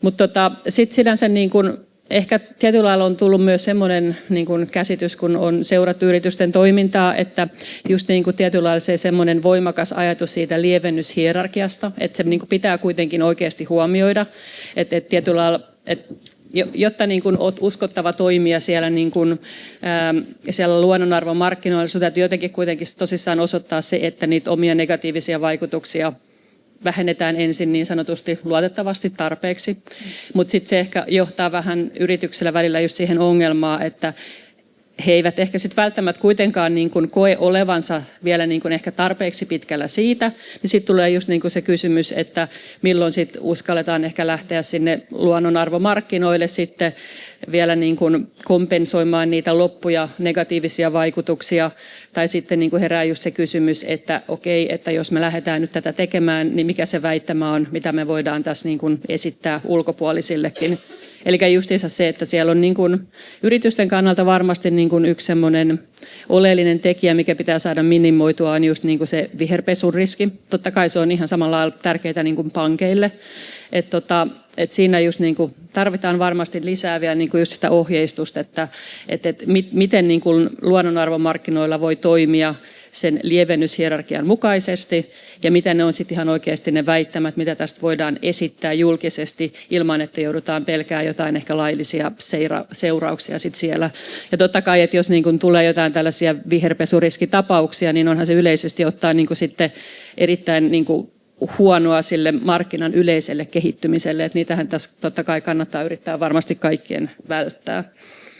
Mutta jos sitten vähän mietitään vielä tätä pankkien roolia tässä, niin Sitten just niin kuin, että jos vaikka markkina saataisiin niin kuin lähteen skaalautumaan ylöspäin, sitä voidaan oikeasti rupea puhua siitä, että meillä nyt on se markkina. Niin sitten totta kai esimerkiksi samalla lailla niin kuin hiilikrediittien puolella, niin kyllähän pankit voi ottaa myös esimerkiksi roolia siinä, että he rupeavat näitä luontohyvityksiä välittämään esimerkiksi asiakkailleen. Voidaan auttaa asiakkaita kenties niin kuin sitten tulemaan sinne markkinaan, ehkä vaikka sellaisia asiakkaita, jotka kenties tarvii apua vaikka sen suhteen, että nyt sitten niin kuin arvioidaan ja todennetaan, että mitkä on niitä hyviä toimia, jotka niitä luontohyvityksiä voi niin kuin tuottaa markkinoille, tai voidaan ehkä auttaa sitten joidenkin sopimusten niin kuin räätälöinnissä tai silleen yhdenmukaistamisessa. Ne vaatii kuitenkin aina uudella markkinalla tosi paljon työtä. Ja sitten totta kai, että jos on niin kuin markkina toimii ja siellä ei ole enää niin kuin ihan hirveästi niitä alkuvaiheen riskejä, niin sitten totta kai mielellään niin kuin voidaan lähteä rahoittamaan myös niitä tahoja, jotka niitä luontohyvityksiä niin kuin tuottaa. Et esimerkiksi me viime vuonna laitettiin näiden luontohyvitystä tuottavien tai luontohyvityksiä tuottavat toimet meidän vihreän rahoituksen viitekehykseen. Että halutaan silläkin lailla vaan niin kuin korostaa sitä, että nähdään tämä tärkeänä aiheena, mutta en voi nyt sanoa, että ollaan tietty vielä mitään sen kautta rahoitettu, mutta toivottavasti jatkossa. Joo, ja jossain varmaan unelmatodellisuudessa vielä joskus tulevaisuudessa voisi varmaan olla niinkin, että pankit jopa vaatis tai esimerkiksi antaisi vähän halvemman koron, jos on luontopositiivinen yritys, eikö niin? Tämmöistähän on jo nyt hiilipuolella. No jonkun verran joo, mutta sen tietyllä lailla, niin kuin, jollain laillahan aina niin kuin tietyllä lailla, olkoon nyt sitten kyse ilmastoriskistä tai luontoriskistä, niin jos niin kuin kaikki mekanismit toimii optimaalisesti, niin sehän pitäisi heijastua sinne hintaan. On silti hyvä kysymys edelleenkin tällä hetkellä, että heijastuuko se sinne nyt edelleen tarpeeksi vai ei, että totta kai siinä on vielä tekemistä. Mutta siihen totta kai tarvitaan sit myös sitä, että niinku, regulaatiot, yleinen politiikka kansallisesti EU-tasolla niinku tekee sen kehyksen, mikä tekee siitä mahdollista. Onko muilla kommentteja tähän, ideoita, miten kysyntä saadaan kukkimaan ja kasvamaan? Tatu, ole hyvä. No joo, siis varmasti asioita. Ehkä halusin tuohon mun mielestä hyvä luoda niin kuin ymmärrystä myös tänne, itse katson ehkä sieltä maanomistajapuolelta ja tarjonnan puolelta, että mitkä on ne motivaatiot tosiaan, joilla niitä asiakkaita löytyy. Ja niitä on varmasti monia, mutta että aika usein tämä viherpesu nyt nousee näissä keskusteluissa sellaiseksi isoksi asiaksi. Ja ymmärrän sen, koska itsekin olin silloin alkutaipaleella, kun vaikka hiilimarkkinoita kehitettiin, niin siellähän tuli sitten kysymyksiä näiden hankkeiden laadusta ja lisäisyydestä. Ja se on varmasti niin kuin tässäkin ihan aito asia, jota pitää selvittää. Mutta haluan korostaa, että nyt lähdetään niin kuin ihan eri tavalla liikkeelle. Että hiilimarkkinat lähti siitä, että jossain maailmalla alkoi tulemaan tällaisia hankkeita ja niitä alettiin sitten toteuttaa Suomessa ja sitten sen jälkeen tuli se sääntelykehikko. Ja nyt me lähdetään niin kuin aika lailla siitä, että meillä on tämmöinen sääntelykehikko olemassa ja kehittyy. Ja se on aika robusti pohja tehdä sitten näitä hankkeiden arviointeja, arvioida niitä luontohyötyjä ja haittoja ja tätä, että nyt niin kuin tällä tavalla mä olen luottavainen siihen puoleen. Ja sitten ehkä vielä se asia, että nyt ollaan kokeiluvaiheessa. On tosi hienoa, että erilaiset tahot, julkiset ja yksityiset tahot ovat ottaneet näitä pilotteja rahoittaakseen tai toteuttaakseen. Ja nyt pitää niin kuin sallia erilaisten kokeilujen tulokset ja se, että siellä voi niitä hutejakin tulla. Kaikki ei ole täydellistä, eli ei kaikki, mikä menee vähän niin kuin ojaan tässä kohtaa, niin ei se ole sitä viherpesua, vaan se on sitä kokeilua ja yritystä ja erehtämistä, mitä me tarvitaan tämmöisen täysin uuden niin kuin instituution ja järjestelmän niin kuin kehittämiseksi. Heli, oli hyvä. Joo, kiitoksia. Erittäin hieno puheenvuoro Tiina Nordean puolesta ja Tatu tuossa jo osan noista mun ajatuksista veikin. Eli nyt on tärkeää, että kun nyt kokeillaan, niin tällä hetkellä sallitaan sitten ne pienet virheet ja muut, että tämä markkina pääsee kehittymään. Ja että näissä piloteissa me saadaan selville, että mikä toimii ja mikä ei toimi. Ja että me tartutaan toimeen heti, kun me tiedetään, että joku ei toimi. Kaikki muu hidastaa sen markkinan syntymistä tällä hetkellä. Kiitos. Joen. Tästä täysin samaa mieltä ja niin kuin täydennän vaan, että niin kuin parhaassa tapauksessa myös näistä piloteista, myös niistä epäonnistumisista se tieto kulkee. Eli ikään kuin niitä ei sitten ikään kuin pimitetä semmoisen jonkun lynkkauksen pelossa tai sormien heristelyn pelossa, vaan mieluiten ikään kuin avoimesti ja rehellisesti ikään kuin kerrotaan just, että mikä toimii ja mikä ei, niin, että me ikään kuin kansakuntana päästään tässä hommassa mahdollisimman paljon eteenpäin. Ja se on sitten totta kai meistä kaikista kiinni, että saadaan luotua semmoinen ilmapiiri, jossa se niin kuin tiedon jakaminen ja onnistuminen ja epäonnistuminen on ok.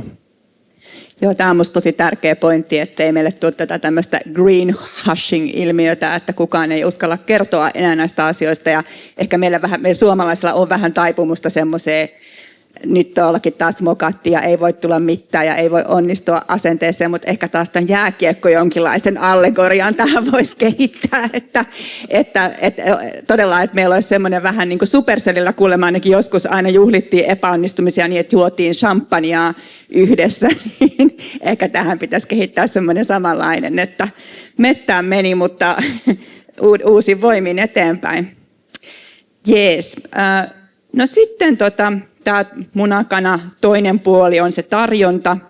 Ja miten nyt tässä tiekartassa on huomioitu yksityiset maanomistajat? Onko markkinalle osallistuminen tehty nyt riittävän houkuttelevaksi heille? Ja mitä konkreettisia asioita vielä me tarvitaan, että osallistuminen olisi mahdollista? Joo, kiitoksia. Tiekartassahan ei varsinaisia toimenpiteitä ole, siellä on tavoitteita.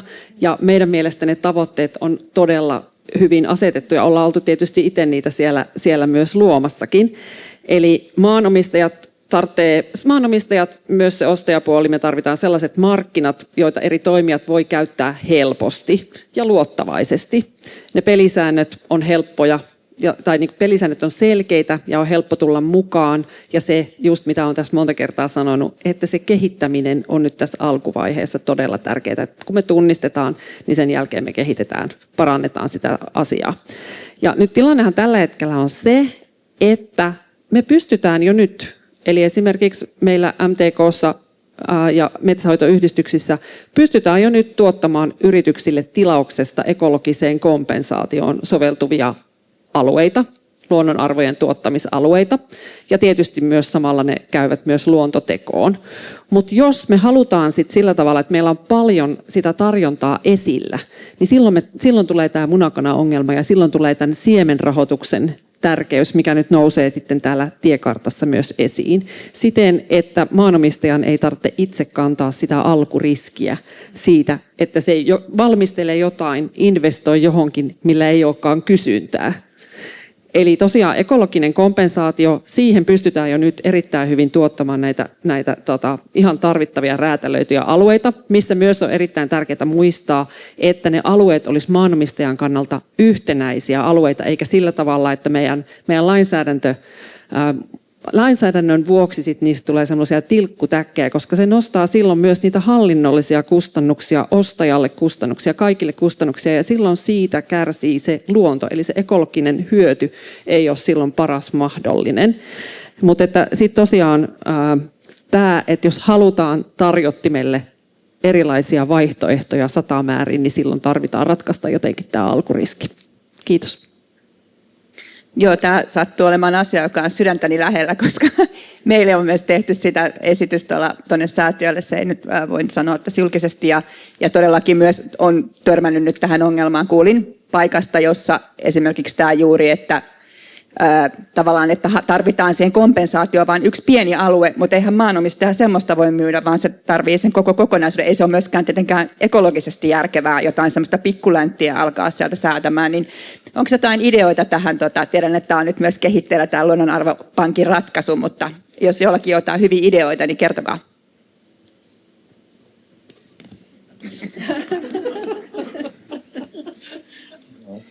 Tatu, ole hyvä. No, kukaan ei tunnu nappaavan kiinni. Joo, siis asia on varmaan sellainen, että sitä on hyvä selvittää ja pohtia enemmän.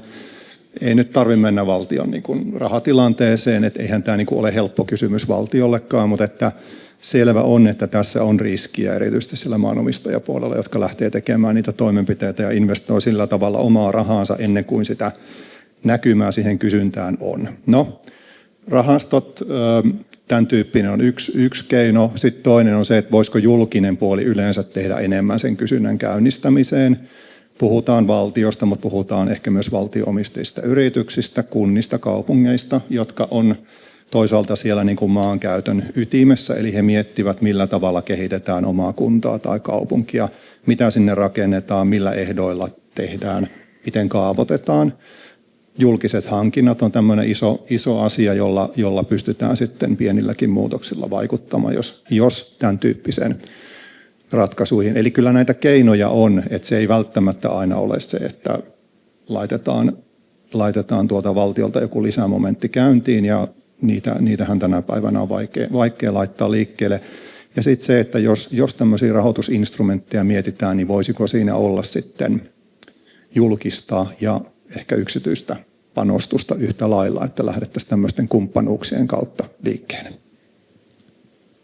Heli, ole hyvä. Joo, kiitoksia. Siis me nähdään myös kunnat ja kaupungit hyvin avainroolissa tässä asiassa. Kunnat ja kaupungit, jotka ovat asettaneet luontopositiivisuustavoitteita ja sitä kautta voivat osoittaa suoraan maanomistajalle sitä kysyntää. Ja mun mielestä mikä parasta tässä on, niin tämä ei keskity pelkästään pääkaupunkiseudulle, vaan meillä on esimerkiksi Itä-Suomessa Joensuun alueella iso yritys tehdä tätä asiaa paremmaksi. Ja tosiaan tosi tärkeää, että se kysyntä tehdään näkyväksi. Omalta osaltamme luontoarvot.fi-palveluun on tulossa mahdolliseksi ihan lähiaikoina jo ostoilmoitusten laittaminen. Eli silloin sieltä luontoarvot.fi-palvelun kautta voisi myös ilmaista tätä omaa tarvetta nykyistä paremmin. Kiitos. Kiitos. Joo, mennään rahasta eteenpäin tähän tietopohjaan ja meillä on todella yksi maailman hienoimpia luonnonarvokauppajärjestelmiä, ylpeä suomalainen tässä iloitsee siitä, mutta mitä puuttuvia palasia siinä vielä on, mitä pitäisi kehittää, että nämä saadaan laajaan ja luotettavaan käyttöön ja mitkä on ne tärkeimmät kehitystarpeet ja ratkaistavat periaatteelliset ongelmat tai kysymykset? Joel, ole hyvä. No kuten sanottu, siis lähtötilannehan meillä on nyt tosi hyvä, että meillä on ikään kuin rakennettu prosessia, on yksiköt, jotka on koeponnistettu ja maailmalta on tosiaan tullut viesti, että ei ihan hirveästi parempaa muualtakaan kyllä löydy. Tietysti sellaisia yksityiskohtia vielä nyt on, että mikä jonkun luontotyypin joku mittari ja onko se nyt parhaalla tavalla viritetty, mutta nämä nyt on ehkä niin kuin yksityiskohtia, joita sitten ikään kuin tekemällä paranee. Mutta semmoisia isoja kysymyksiä nyt niin kuin tulee mieleen, millä niin kuin pääsisi ikään kuin nopeasti, tai mitkä olisi hyvä ratkaista tässä ikään kuin mieluummin nopeammin kuin hitaammin, niin on tämä ikään kuin lähtötilanteen selvittäminen ja sen oikominen tai keventäminen, että miten esimerkiksi jollain paikkatieto- tai satelliittikuvien tai kaukokartoitustiedon perusteella voisi sitä luontokohteen lähtötilanne selvittää ja mitä ikään kuin lisää vipstaakeja tai sopimuksia se vaatisi niin, tai ikään kuin yhteiskunnallisia sopimuksia niin, että sitä voitaisiin pitää uskottavana ja millaisia vaatimuksia semmoisen tiedon käyttämiseen niin kuin sisältyy. Tätä esimerkiksi just täällä Joensuun seudulla nyt ikään kuin tutkitaan. Erityisesti niin kuin suojeltavilla kohteilla se on, niin kuin, voisi olla aika niin kuin, paljon keventää sitä prosessia. Ja suojelusta puheen ollen tietysti tämä, että ikään kuin miten tämä suojelu niin kuin nähdään, miten siitä suojelusta kertyvä niin kuin luontovaikutus, miten se käsitetään ja miten se ymmärretään ja miten sen niin kuin vaikutus näinä luontoyksiköinä lasketaan. Tämä seuranta mainittiin jo, mutta sanon sen nyt vielä, että tässäkin paneelikeskustelusta ja viherpesun pelko nyt on mainittu aika monta kertaa ja sitä ei oikein muuten siitä ei niin kuin pääse eroon muuten kuin oikeasti niin kuin seuraamalla, että miten tämä meidän järjestelmä toimii, mitä siellä luonnossa sit oikeasti tapahtuu. Ja vähän ehkä siihen liittyen vielä tämmöinen yksi keskeinen, niin kuin ehkä vielä vähän ratkaisematon palanen on nyt se, että tässä meidän suomalaisessa järjestelmässä ikään kuin katsotaan 30 vuotta tulevaisuuteen, että mitä siellä kohteella tapahtuu ja arvioidaan paranemat sen perusteella, mutta mitä tapahtuu sitten sen jälkeen? Tai palataan tähän ex ante ex post niin kuin kysymykseen, eli siis se, että meidän etukäteisarviot versus se, mitä siellä paikalla oikeasti tapahtuu. Eli ikään kuin jos se joku suo tai joku muu kohde onkin ennallistunut nopeammin tai paremmin kuin mitä meidän ennakko-oletukset odottaa, niin mitä silloin maanomistajat voisi tehdä? Voiko myydä jotain lisäkredittejä? Toisaalta jos se onkin ennallistunut huonommin kuin mitä arvioitiin, mitä silloin tapahtuu? Ja tämä niin kuin liittyy tähän niin kuin aika-arvion, niin kuin, tai siihen, että ikään kuin voiko ikään kuin vaikka sen 30 vuoden arviointiajan jälkeen niin kuin katsoa sitä tilannetta uudestaan, ja liittyisikö tähän sitten jotain seuranta- tai maastotsekkausvelvoitetta, joka sitten ikään kuin syöttäisi siihen koko järjestelmään ja auttaisi sitä seurantajärjestelmän rakentamista myös. Niin tämä on yksi ehkä semmoinen iso kysymys. Mä oon myös, kyselyjä on tullut näistä niin kuin hiilinäkökulmasta, ilmastokysymyksistä, tietysti tämä ikään kuin integroiminen, tai niin kuin näiden kahden asian integroiminen, että miten niin kuin synergiat näissä ilmastoteoissa niin kuin saataisiin tähän mukaan. Mä luulen, että se tulee joka tapauksessa. Toki on niin, että ekaksi pitää ikään kuin nämä komponentit saada kuntoon, eli että katsotaan, että tämä luontopuoli on nyt ikään kuin oikeasti kondiksessa, ja sitten kun ne on kondiksessa, niin sitten se synergia sen hiili- ja muiden näkökulmien kanssa onnistuu loppuviimeen varmaan sitten aika helposti.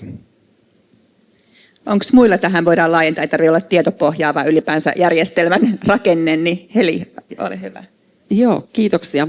Tuossa Joel toi hyvin esille noita hommia. Meille on tärkeää, että ostajien ja myyjien on helppo tulla mukaan ja että se on kannustavaa. Ja sitten tämmöiset, mitkä voi tuntua tämmöisiltä yksittäisiltä pieniltä jutuilta, niin ne voi olla niin kuin sen markkinan toiminnan kannalta niitä kriittisiä asioita. Kuten esimerkiksi meillä on jo olemassa hyvät ekologiset mittarit, ne on aivan loistavat ja niitä on oikeasti helppo arvioida siellä luonnossa. Se ei ole mitään rakettitiedettä. Me ollaan metsänhoitoyhdistyksessä tätä viety eteenpäin ja siellä on jo tietotaitotasoa tähän oikein hyvääkin. Mutta sitten just nämä pienet isot asiat, kuten esimerkiksi tämä suojeluhyvitys, joka on jo siellä ekologisessa kompensaatiossa ja jota ollaan nyt niinku samanlaisena viemässä siihen luontotekoon, niin sitä me voitaisiin nyt parantaa, kun luonnonsuojelulaki on auki. Me voitaisiin nyt jo ottaa sinne mukaan asioita, jotka kannustaa markkinoita myös siihen suuntaan. Siihen on helppo tulla yritysten mukaan.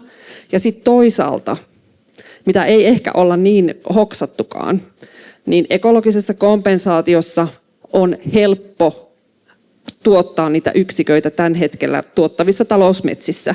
Mutta sen sijaan, jos me sitä suojeluhyvitystä parannettaisiin, niin silloin me saataisiin näitä jo arvokkaita kohteita paremmin turvaan. Ja se on semmoinen, mikä meidän mielestä pitäisi nyt hoitaa kuntoon, kun se luonnonsuojelulaki on auki. Eli nyt kun me tunnistetaan jo, että siellä on puutteita ja ne on tunnistettu myös kansainvälisissä arvioinneissa, niin olisi tärkeää, että ne korjataan. Yksi toinen on myös tämä luontotyyppien vastaavuusasia, joka tuntuu pieneltä, mutta on myös sekä ostajan kannalta, kulujen kannalta, että ennen kaikkea myös sieltä maanomistajan kannalta asia, joka olisi hyvä laittaa nyt kuntoon. Ja on aivan loistavaa, että meillä on tällaista niin kuin kehittyvää lainsäädäntöä tällä hetkellä, johon meillä on kaikki mahdollisuudet tällä hetkellä tehdä siitä toiminnallisempi ja parempi. Ja todella hienoa, että meillä tämä luontoteko on nyt tulossa sitten myös mahdolliseksi. Kiitos. Tiina, halusit tähän lisätä? Joo, voisin tuossa palata siihen, mitä Joel sanoi, just vaikka näistä niin kuin hiilimarkkinoiden ja luonnonarvomarkkinoiden niin kuin integroinnista, että unohdin tuossa mainita tosiaan, että niin kuin, tosissaan mekin, kun me ostetaan tällä hetkellä esimerkiksi niitä hiilikredittejä, koska meillä on myös siellä niin kuin tämmöinen ilmastopositiivinen tavoite vuodelle 2030 asetettu, niin me ollaan itsekin paljon just mietitty sitä, että niin kuin puhutaan paljon näistä nature-based solutioneista. Me ei olla ostettu itse vielä sen tyylisiä hiilikredittejä, mutta ollaan pyritty esimerkiksi justiinsa Pohjoismaissa selvittämään sitä, että olisiko täällä sellaisia niin kuin just näitä nature-based solutioneita, jotka voi samaan aikaan, kun ne tuottaa niitä ilmastohyötyjä, niin myös oikeasti tuottaa niin kuin niitä luontohyötyjä, niin jos sellaisia löytyisi ja jos tosissaan meillä olisi niin kuin vaikka näin tietyllä lailla luotettava niin kuin, siis pohja luotu sinne, mitä Suomessa on tehty, siis mulla on täysi luotto niin kuin tämän järjestelmän siihen uskottavuuteen, niin totta kai se olisi vaikka niille yrityksille, kuten meillekin, jotka on jo nyt siellä hiilimarkkinoilla, niin kenties myös katsoa enemmän sellaisia vaihtoehtoja myös niin kuin, siis niin kuin vähän niin kuin molempien asioiden edespäin viemiseksi. Mutta me ei ole tällä hetkellä vielä itse pystytty tunnistamaan tämmöisiä kohteita, mutta se on todellakin mielenkiintoinen mahdollisuus jo nyt. Joo, kiitos. Ja täytyy sanoa myös tämmöisen yksityisen säätiön hatun alla, että se on vähän semmoinen virtahepo-olohuoneessa se suojelukompensaatio-ongelma tällä hetkellä. Se myös suuntaa väärin nyt tätä rahoitusta, kun se menee ennallistamiseen eikä niiden arvokkaiden kohteiden suojeluun. Mutta toivotaan, että ratkaisuja siihen löydetään. Tatu, haluatko vielä, sä itse asiassa aika hyvin jo avasitkin, mutta tästä niin kuin valtion roolista ja nyt mitä tämän lainsäädäntöpohjan lisäksi me voitaisiin saada valtiolta apuja siihen, että julkinen ja yksityinen raha saadaan tässä toimimaan parhaiten yhdessä onko jotain vielä sellaista, mitä haluaisit nostaa esille? Tässä on tosi paljon tullut asioita ja nyt on ehkä hyvä, että kaikkeahan ei tarvitse viedä lainsäädännön kautta koko ajan sisään, vaan että nyt kokeilla. Esimerkiksi tämä monihyötyisyys on sellainen asia, joka on sitten pidemmällä aikavälillä todella tärkeää, puhutaan me sitten hiili- tai luontoarvojen vahvistamisesta, mutta ehkä tuossa Emmankin alkukommentissa, että tämähän ei ole ainoa asia, millä näitä ennallistamista suojelua edistetään, vaan tämä on osa sitä palapeliä. Eli miten tämä luonnonarvomarkkinat kytketään laajemmin sitten tähän niin kuin meidän suojelu- ja luonnon mikä tämä nyt on? Nyt häviää sanat meidän niin kuin luonnonvarapolitiikkaan. Eli meillähän on Metso-ohjelmaa, meillä on Helmi-ohjelmaa, tämän tyyppisiä, joissa on niin kuin jatkuva pula siitä, että se valtion raha jää lyhyeksi. Sitä tarjontaa on todella paljon. Tämäkin on tietysti esimerkki, että maanomistajat on kiinnostuneita, että voitaisiko täällä puolella lyödä sitten hynttyyt yhteen ja miettiä sitä, että miten sitä valtion niin kuin rahoitusta voitaisiin jatkaa kenties vaikka yksityisillä toimilla, jolloin tästä tulisi vaikuttavampaa. Tästä tulisi myös niin kuin sitä skaalautuvuutta ja päästäisiin ehkä myös semmoisiin ekologisesti vaikuttavimpiin kokonaisuuksiin, kun ne alueet olisivat sitten niin kuin paremmin tämän rahoituksen piirissä. Ehkä vielä viimeisenä asiana, nyt puhutaan luonnonsuojelulaista ja hyvä niin, mutta meillä jää niin kuin todella isoja alueita, vaikka ennallistamisasetuksen myötä sellaisia talouskäytössä olevia, talouskäytössä säilyviä alueita. Mikä niiden kohtalo, löytyykö niille jollain tulevaisuudessa joku markkinalähtöinen tapa, jolla esimerkiksi näitä luonnonhoitoa ja näitä ekologisia arvoja pystytään näillä alueilla sitten vahvistamaan myös. En sano, että se on osa tätä luonnonarvomarkkinaa, mutta tämä on semmoinen mielenkiintoinen asia, jota varmaan tulevaisuudessa pitää vielä pohtia. Kiitos. Tosi hyviä ja konkreettisia ehdotuksia. Nyt vielä sitten viimeinen loppukysymys kaikille panelisteille. Miten me varmistetaan, että tämä tiekartta ei jää vain tämmöiseksi ylätason paperiksi, vaan todella johtaa todellisia merkittäviin luontotekoihin jo seuraavien 3 vuoden aikana? Ja aikooko teidän organisaationne olla mukana edistämässä jotain näistä toimenpiteistä ja miten, jos näin? Aloitetaanko vaikka sieltä Joelin päästä? No mä sanoisin, että nyt vaan niin kuin täys rähinä päälle, että niin kuin tätä kuplintaa on ja ekoja hankkeita on jo, että ei tässä nyt niin kuin tarvitse mun mielestä jäädä odottelemaan ikään kuin enää mitään. Ja nyt me ikään kuin tehdään markkinaa, jolloin se markkina on vähän ikään kuin ennakoimaton ja me täällä paneelissa tai valtiovallassa ei oikein tiedetä, että minne niitä satsauksia tapahtuu ja kuinka paljon ja näin. Ja se on ihan ok, kun nyt kyse on kuitenkin yksityisestä markkinasta. Kysymys organisaatioille, siis totta kai edustamani tutkimuslaitos, niin kuin tähän luontotiedon käyttö ja luontotoimien niin kuin tietopohja nyt on ihan siinä ytimessä, mitä me tehdään, että varmasti roikutaan näissä teemoissa kyllä jatkossakin. Joo, mitähän tuohon nyt lisäisi? Niin, no ei, tässä siis on nyt tosissaan hyvät niin kuin työkalut tässä olemassa ja niitä tunnutaan jatkuvasti niin kuin haluttavan kehitettävän lisää, niin tosissaan niitä konkreettisia tekoja. Mä toivon, että nähdään ihan oikeasti nyt sit niitä niin kuin luontoarvojen, miten niitä sanoisi, tällaisia transaktioita nyt siellä niin kuin alkavassa markkinassa seuraavan 3 vuoden aikana. Jo 3 vuotta on lyhyt aika, katsotaan mihin asti päästään, mutta toisaalta niin kuin toivon myös sellaisia konkreettisia toimia nähtävän. Se, miten me niin kuin meinataan olla nyt tässä mukana, niin ollaan mukana siis asiantuntijaroolissa siellä EUn Nature Credit Expert Groupissa. Toimitaan edelleen ja seurataan yhteistyössä, tai siis seurataan ja toimitaan yhteistyössä myös niin kuin kansallisten tahojen kanssa niin Ruotsissa kuin Suomessa.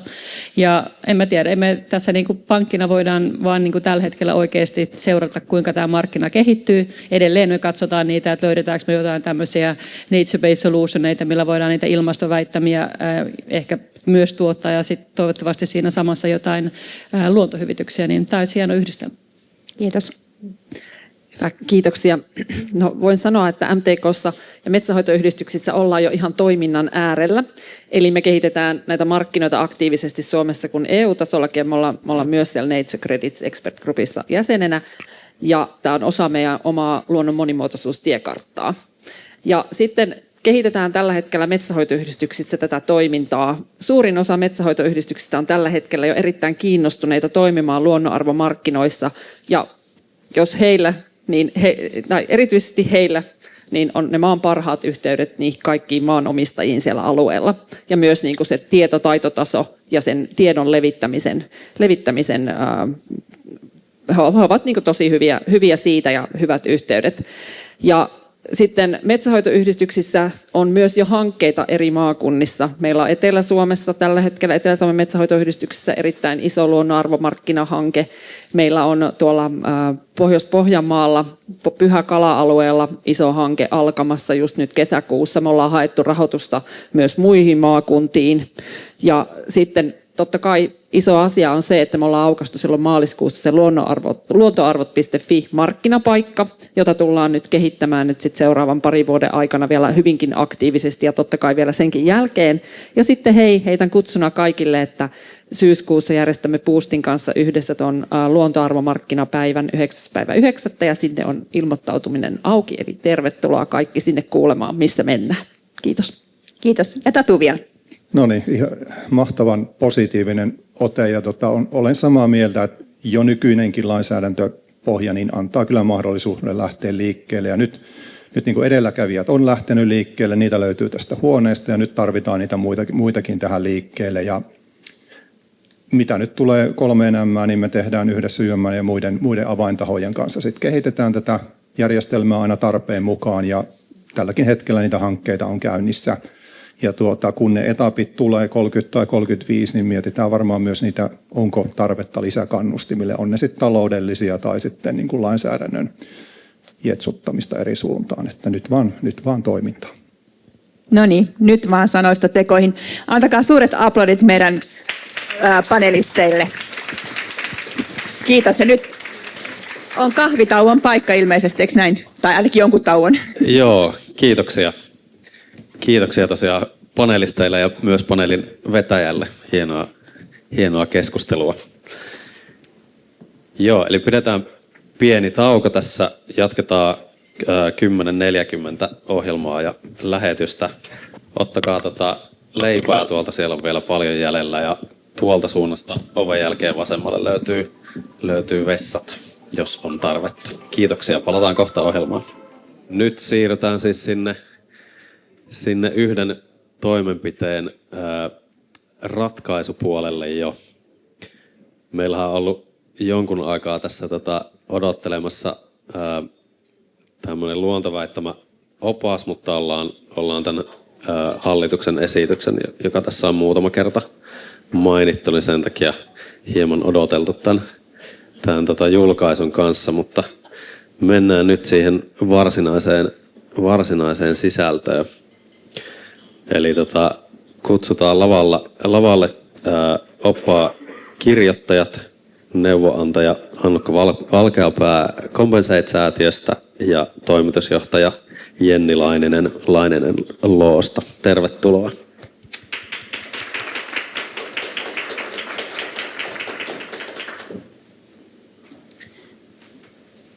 Jes, kiitoksia. Kuuluuko tämä? Hyvin kuuluu. Hyvä. Joo, mä oon Annukka Valkeapää Compensate-säätiöstä, toimin tällä hetkellä neuvonantajan roolissa siellä ja Compensate-säätiö on siis oppinut hiilimarkkinan virheistä ihan karun kautta ja sen takia me ollaan haluttu tuoda tähän työhön sitä kokemusta siitä, että miten luonnonarvomarkkina voi välttää ne virheet, mihin hiilimarkkina lähti kompastumaan. Ja tosi iso osa tästä on se väittämät.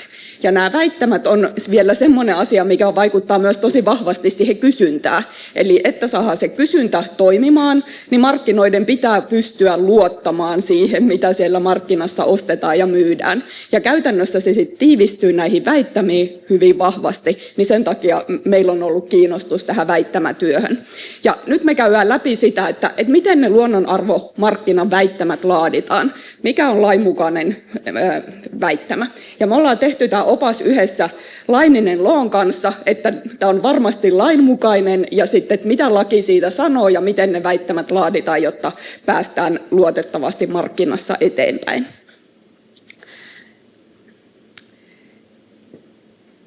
Eli siis tänään on julkaistu tämä opas, joka tosiaan, niin kuin Jouni tuossa sanoi, niin laadittiin jo aika pitkä aika sitten, mutta se nyt päivitettiin tässä vielä, ja että on nyt nykyisen lainsäädännön mukainen. Mutta tavallaan tiiviisti tästä oppaasta, niin ne lähtökohdat siihen vastuunkantoon, niin se lieventämishierarkia on se ihan lähtökohtainen perusperiaate, ja se myös vaikuttaa näihin väittämiin. Eli ihan ensimmäinen kohta on se, että vältetään sitä luonnolle aiheutettua haittaa niin pitkälle kuin mahdollista. Ja sitten toinen kohta on, että sitten vähennetään niin pitkälle kuin mahdollista. Ja sitten vasta kolmantena vaiheena on se, että kannetaan vastuu, eli hyvitetään. Ja tässä nyt on tosi oleelliset seikat tässä kalvolla. Tämä on oikeastaan niin kuin tämä tiivistys siitä oppaan viesteistä. Eli ole avoin siitä haitan ja hyvityksen mittakaavasta. Tämä on se perusperiaate.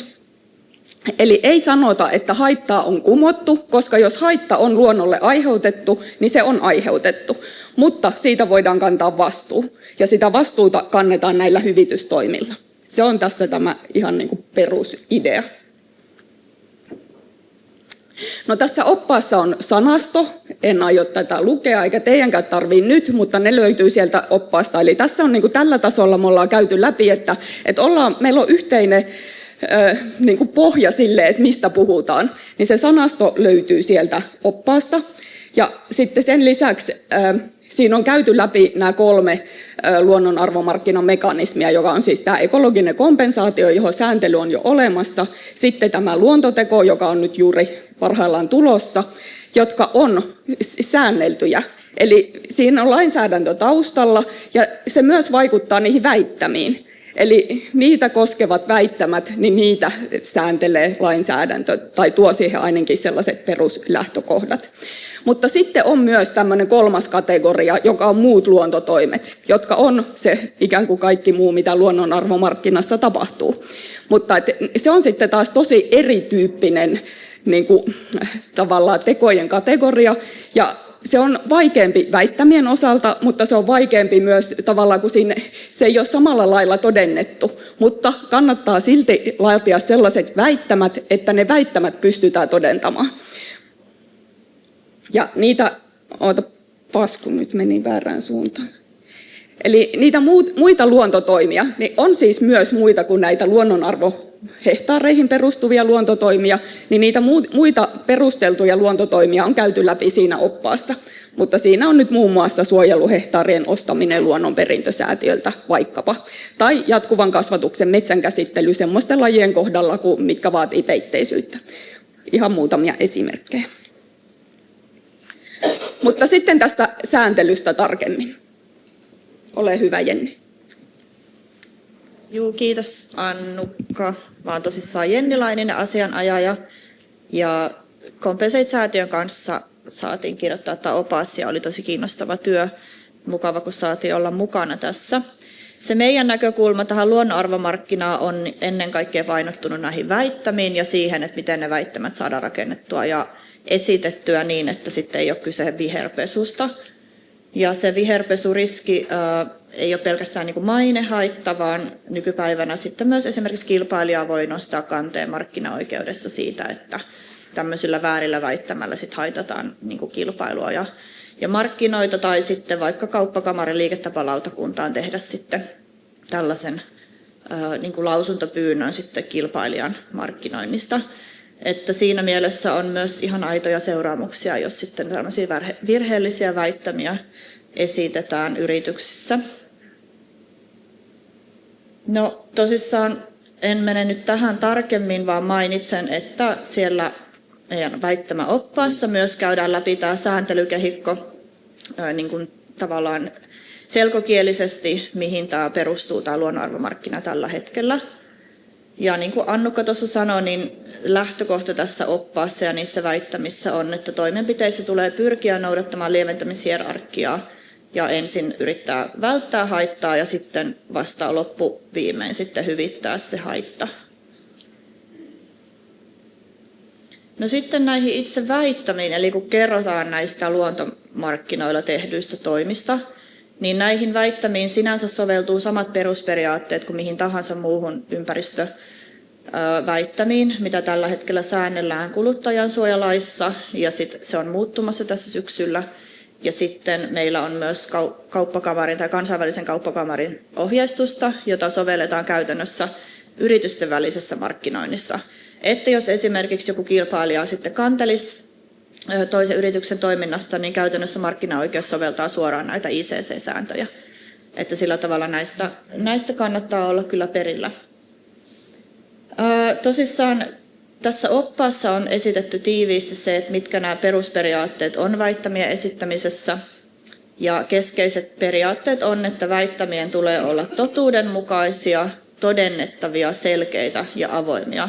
Ja nämä vaatimukset koskevat nyt siis ihan kaikkia väittämiä, eli kun tuossa Annukka mainitsi noin 3 eri kategoriaa, eli se kompensaatio, luontoteko ja muut luontotoimet, niin kaikissa näissä soveltuu nämä sääntelyn mukaiset periaatteet väittämien esittämisestä. Ja tosissaan tämä sääntely on nyt tiukentunut tässä viime vuosina, ja tavoite on entistä paremmin ehkäistä tätä viherpesua ja sitä myöten sitten turvata tämä markkinoiden luotettavuus. No, oppaassa esitellään nämä keskeiset periaatteet väittämille. Eli ensimmäinen vaatimus on tällainen totuudenmukaisuus, mikä tarkoittaa sitä, että epätosia väittämiä ei saa esittää. Ja sinänsä se on aika yksinkertainen periaatteena, mutta käytännössä kuitenkin ihan markkinaoikeuden tasolla on viime vuonna pohdittu sitä ja tuomittu eräs yritys siitä, että on annettu ihan siis valheellisia väittämiä. Että tämä ei aina ole itsestäänselvyys siinä markkinointiviestinnässä. No sitten mun mielestä se tärkein, mitä olen itse huomannut, kun nyt on aika paljon tehty meidän toimistossa konsultointia näihin erilaisiin markkinointiväittämiin, mitä on suunniteltu. Ja sitten itse olen myös mukana tässä liiketapalautakunnassa ollut niin kuin arvioimassa näitä väittämiä, niin tämä todentaminen on kyllä ihan ykkönen näissä väittämissä. Eli sillä hetkellä, kun se väite annetaan, niin väitteen pitää olla luotettavasti todennettu. Ja sellainen kaikista paras tai niin kuin varmin todennus on se, että sen on vielä 3. osapuoli auditoinut. Eli joku ulkopuolinen on todennut, että asia on näin, ja sitten vielä 3. taho on niin kuin antanut sen auditoinnin sille, että kyllä se niin kuin näin on.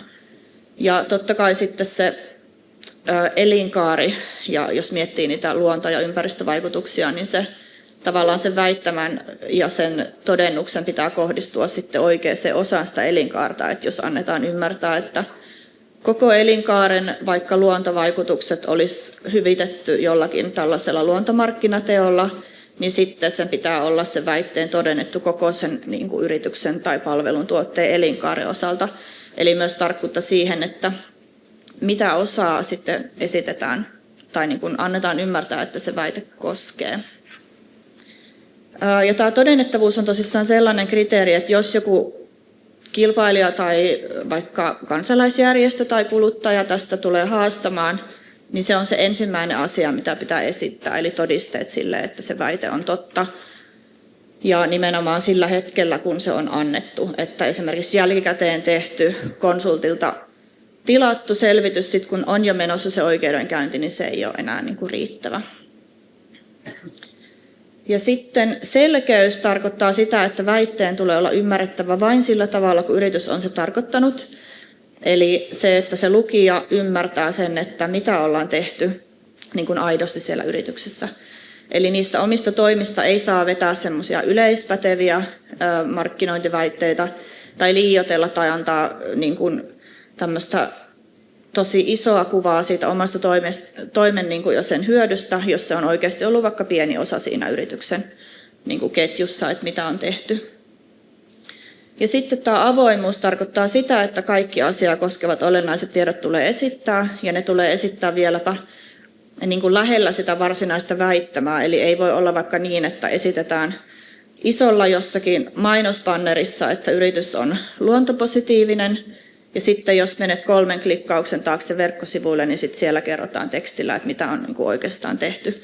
Eli se pitää kyllä heti siinä väitteen välittömässä läheisyydessä sitten täsmentää se oma toiminta. No siellä oppaassa on esitetty muutama esimerkki, tai oikeastaan 3 eri esimerkkiä, jotka perustuu näihin jakoihin, eli ekologinen kompensaatio, sitten luontoteko ja muut luontotoimet näistä väittämistä. Ja tähän nyt kalvoille nostin tosi tiiviisti vaan sen, että sieltä kannattaa oppaasta katsoa ne laajat versiot. Mutta tässä on niin kuin ensimmäinen väite on tällainen, että Infrapro Oy on luonnolle lempeä, niin tällainen väite olisi esimerkiksi kielletty tämän sääntelyn nojalla. Ja vaihtoehtoväittämä tälle on, että hyvitimme tuulivoimahankkeen jäljelle jääneet haitalliset luontovaikutukset luonnonsuojelulain mukaisella ekologisella kompensaatiolla. No sitten toinen on, yritys voisi sanoa, vaikka toimimme vihreillä periaatteilla, niin sitten se oikeampi tapa sanoa se asia sääntelyn alla on, olemme arvioineet koodiverstaan välilliset luontovaikutukset luonnonarvohehtaareissa ja ostaneet yrityksemme luontovaikutusta vastaavan määrän luonnonarvohehtaareita. Tällä ennallistettiin 3 hehtaarin metsäojitettu räme niin, että se palautuu lähemmäs luonnontilaan. Ja sitten vielä 3. esimerkki, että tällainen yritys kuin Ehyt Oy toimii luontoystävällisesti. Niin vaihtoehto olisi todeta, että suojelimme pysyvästi 8 hehtaaria metsää ja muutimme kauppojemme pihanurmikoita niityksi. Eli noista vaihtoehtoväittämistä aika hyvin sit saa se lukija sen käsityksen, mitä se yritys on aidosti tehnyt. Ja ehkä niin pääperiaatteena luontoväittämien arvioiminen omassa arjessa ja siinä, kun sitä markkinointiviestintää kehitetään, niin se ei vaadi niin kuin detaljitason juridista osaamista, kun sitä lähdetään miettimään, vaan enemmän se, että ollaan kriittisiä ja mietitään niin kuin tällaisia perusperiaatteita, mitä tässä on esitetty, että voidaanko sitä väittämää sitten ymmärtää jollakin toisella tavalla, kun on tarkoitettu, niin sillä pääsee sitten jo pitkälle. Joo, ja se vaikka tässä on nyt käyty läpi aika yksityiskohtaisesti näitä asioita, niin se kuitenkin tämän oppaan pääviesti on, että tämä ei ole vaikeaa, tämä on helppoa ja perusjärki riittää tässä. Eli silloin kun viestit siitä vastuunkannosta, niin puhu totta. Ei ole kauhean vaikeaa. Ja puhu totta, älä valehtele. Ja sitten huolehdi, että se väittämä on todennettavissa. Ja viesti selkeästi ja avoimesti. Ja näillä perusperiaatteilla ja näihin periaatteisiin se koko opas rakentuu. Että jos haluatte niin kuin täsmällisempää tietoa, niin löytyy sieltä oppaasta, mutta ihan niin kuin tällaisista lähtökohdista sitä voi alkaa lukea, tai vaikka ei ala lukea, niin voi alkaa rakentaa sitä väittämää. Eli siis vaikka noit Jennin esimerkit tuossa edellä, niin ne näytti hyvin sen, että semmoiset yleistason maalailut, vihreä, kestävä, vastuullinen, niin ne on haastavia ympäristöväittämiä ja jopa kiellettyjä. Ja sitten, että siinä konkretiassa kerro, mitä olet tehnyt. Eli mahdollisimman konkretiaan, niin sitten se on sitä, jonka sä kerrot kuluttajalle, niin kuluttaja tietää, mitä se ostaa. Ja tämä kaikki on oleellista sen takia, että se markkinan luotettavuus säilyy. Eli tämä väittämä on ikään kuin se paketti, missä ostetaan ja myydään. Ja ei myydä sikasäkissä, minä ympäristöystävällisenä, vaan kerrotaan konkreettisesti, mitä on tehty. Se on tämä pääviesti. Kiitoksia.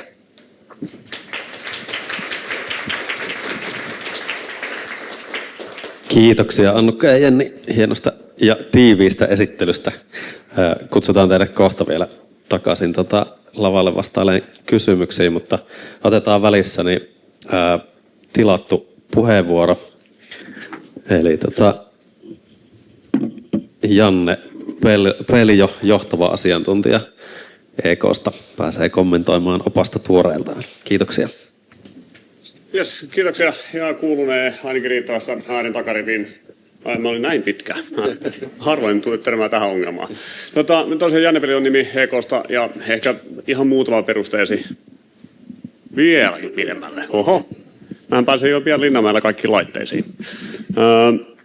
Tietysti peruslähtökohdat on se, että EK seuraa aika tarkkaan tätä luonnonarvomarkkinoiden kehitystä. Meillä luonnon monimuotoisuus on yksi keskeinen teema ollut pitkän aikaa, mutta se yksi käytännön konkreettinen haaste on se, että miten yritykset pääsee siihen käsiksi.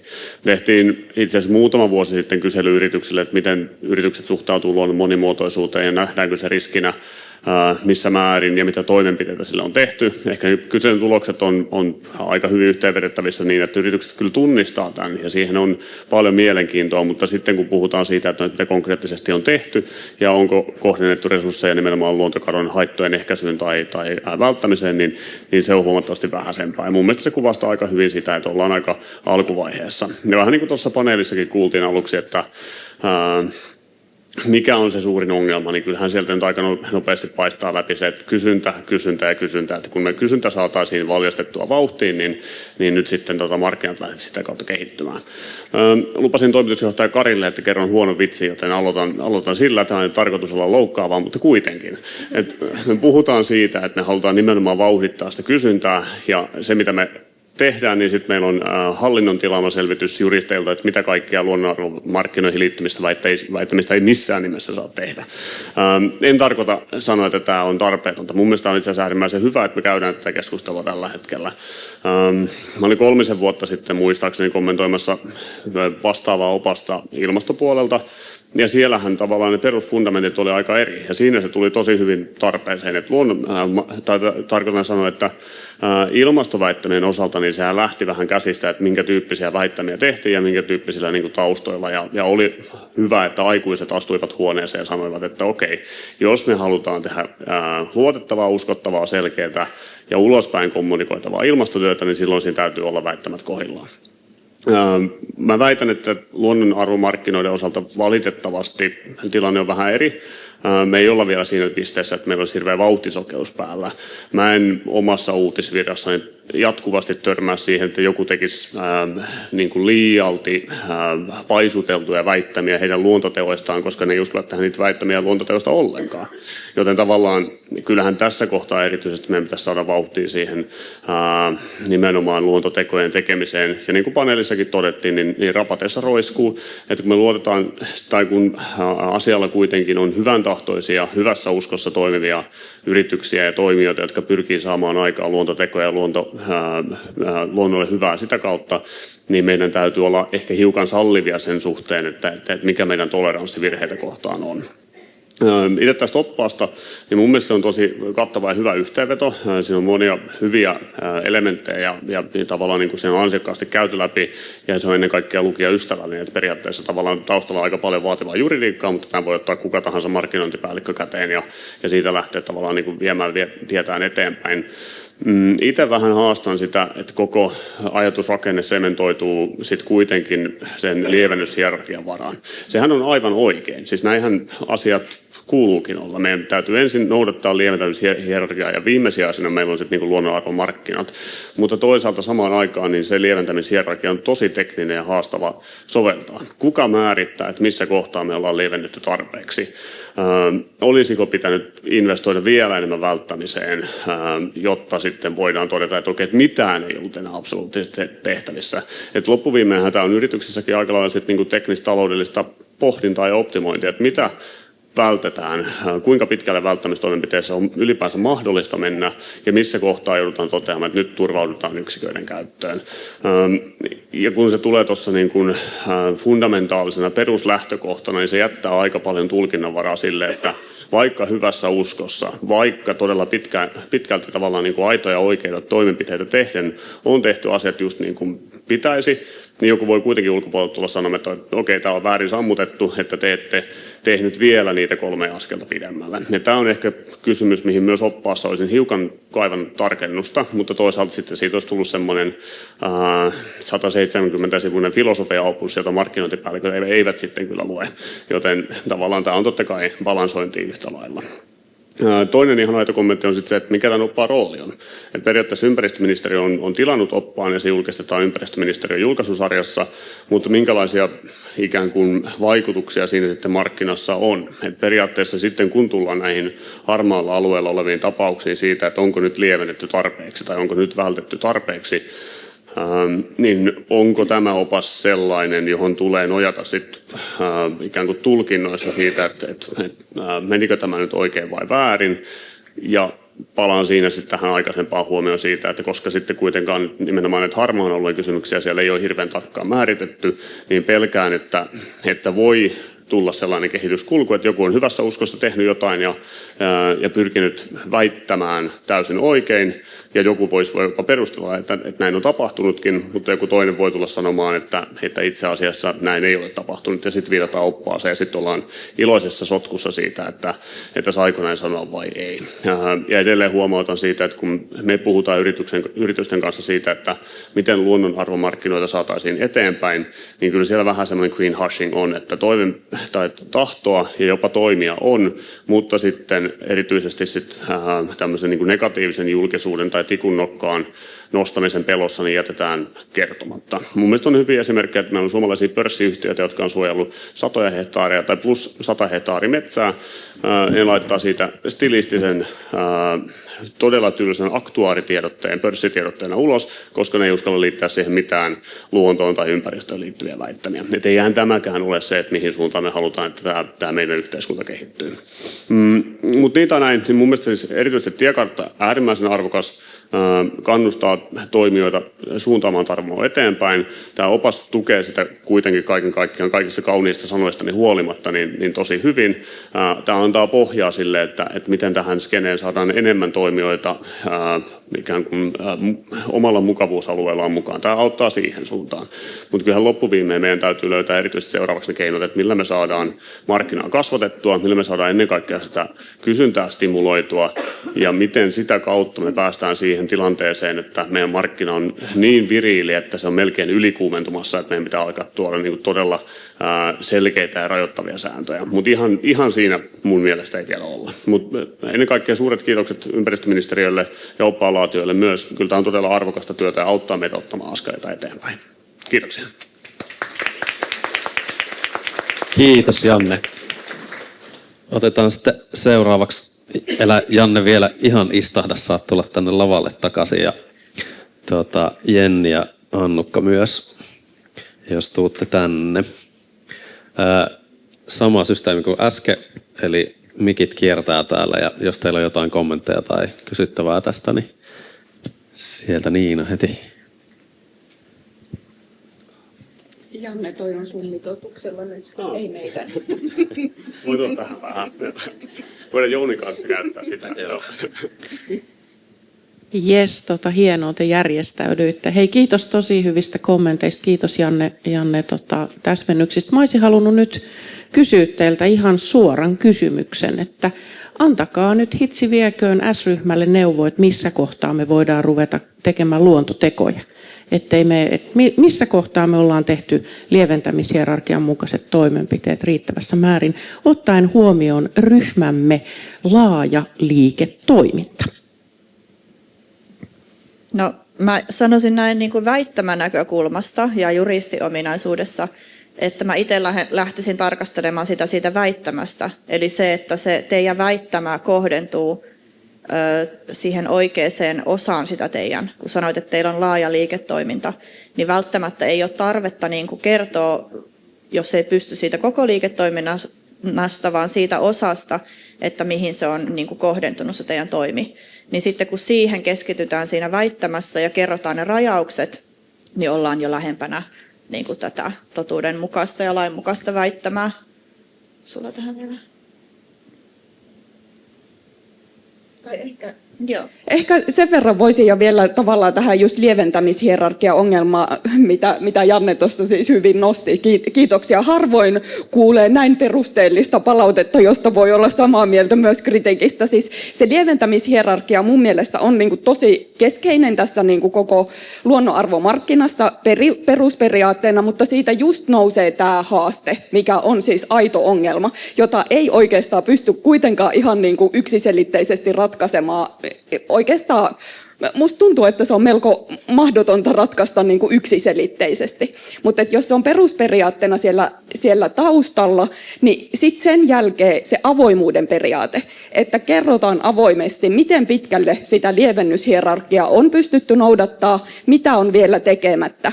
Ja ylipäätään tässä kaikessa, että kun viestitään, niin kerrotaan avoimesti se sekä aiheutettu haitta, jos se on pystytty mittaroimaan, ja sitten ne hyvitystoimet. Eli kerrotaan avoimesti ja kerrotaan myös se, että mitä on vielä tekemättä ja mihin suuntaan ollaan menossa. Et se on tosi oleellinen juttu tässä niin kuin luotettavuudessa ja uskottavuudessa.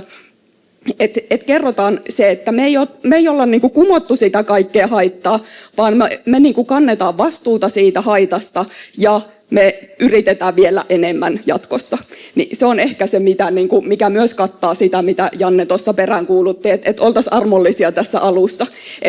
Ikään kuin mä itse taas sitä hieman kritisoin sitä, että hyvässä uskossa tehty, niin ei se hyvä usko riitä. Pitää olla niin kuin tavallaan, pitää olla aidosti niin kuin se konkretia tässä mukana, mutta hyvä ehkä tahto kuitenkin siinä mielessä, että tavallaan, että mitä tehdään, niin kerrotaan se, mitä on tekemättä, kerrotaan se ja kerrotaan vaan avoimesti. Vielä jatkaa näin asianajajana tuohon hyvässä uskossa toimimiseen, niin tosissaan se ei riitä, niin kuin että on pyritty tekemään oikein, vaan kyllä siinä arvioinnissa otetaan ihan huomioon ne, mitä siellä ICC-säännössä ja laissa lukee, ja sitten tavallaan sitä niin kuin haastetaan. Ja varsinkin jos kilpailija haastaa sitä väitettä, niin siellä on aika paljonkin niin kuin kovia panoksia kyllä, että ne tutkitaan ihan tosi tarkasti. Eli tavallaan mä itse näen niin, että tämä opas ja se, että nyt jo niin kuin tiedostetaan nämä markkinointisäännöt ja väittämää koskevat sääntelyt, niin se on nimenomaan niin kuin yritysten oman edun mukaista. Eli se, että ei jouduta sinne sitten haastettavaksi, tai jos joudutaan, niin tiedetään jo, että mitä siellä tullaan kysymään. Eli tavallaan ennakoidaan sitä juridista riskiä, mikä liittyy näihin väittämiin, ja ollaan tietoisia sääntelystä. Jes, kiitos ja siellä. Joo, kiitos vastauksista. Tuosta osittain itse asiassa tulikin sitä samaa, mistä itsekin olisin jatkanut, eli just sitä lievennyshierarkia-kommenttia ja sitä, että kuka päättää, että milloin on riittävästi vältetty, vähennetty, mikä on se kynnys. Esimerkiksi ekologisessa kompensaatiossa on vähän selkeämpi. Kompensaatio itsessään on osa sitä lievennyshierarkiaa ja se vikavaihe siellä, ja pystytään ehkä osoittamaan just maankäytön suunnittelun kautta, mutta esimerkiksi arvoketjun kautta, miten me huomioidaan liiketoiminta versus se välttäminen, että helposti voidaan välttää vaikutukset, jos ei tehdä sitä asiaa ollenkaan, mutta sitten pitää tasapainottaa myös se liiketoiminta. Eli ehkä mun kysymys onkin se, että jos mietitään, että tänään tuli näistä luontoteoista kuitenkin ehkä enemmän sitä tiekarttakommenttia, niin nähdäänkö me, että se lievennyshierarkian tarkka seuranta on myös näissä niin kuin luontoteoissa yhtä tärkeässä roolissa kuin se on, mitä ekologisessa kompensaatiossa se on. Eli kuinka pitkälle just sitä noudatetaan, ja varsinkin kun huomioidaan, että on tämä riski siinä, että varmasti on eri tulkintoja just siitä, että mikä on riittävä ja kuinka paljon todistusaineistoa sitten pitää antaa niistä siihen liittyen. No ehkä väittämän näkökulmasta mä niin kuin jatkan tähän Annukan edelliseen puheenvuoroon, eli se, että meillä on siinä oppaassa esimerkkejä myös näistä luontoteoista, että kun viestii, niin kerrotaan niin kuin ikään kuin mitä on tehty aiemmin ja mitä sitten nytten. Eli tavallaan kerrotaan avoimesti se ketju, mitä on tehty. Ja se, miksi me nostettiin sitä lievennyshierarkiaa tähän, niin kuin mun mielestä on se, että pyritään välttämään se, että nyt hypättäisiin niin kuin sit suoraan sinne tavallaan, että hankitaan luonnonarvomarkkinoilta niitä yksiköitä, ja siinä jää välistä sitten ne muut toimet, koska sitten helposti tavallaan tulee se sama viherpesuefekti, mikä tuli sitten ilmastoväittämissä, että yhtäkkiä ollaan niin kuin ilmastoneutraaleilla joka firma, tai ainakin tavoitellaan näin, ja sitten se taas johtanut siihen, että nyt ei voi sit kompensoinnista puhua ollenkaan siellä puolella. Eli tavallaan on pidetty mukana se, että kuitenkin nämä on niitä olennaisia askeleita. Toki me ei olla nyt otettu kantaa, että mikä on niin sanotusti riittävää, mutta enemmän siitä niin kuin avoimuuden näkökulmasta, että kerrotaan, mitä on sitten tehty. Jos mä jatkan muutamalla huomiolla.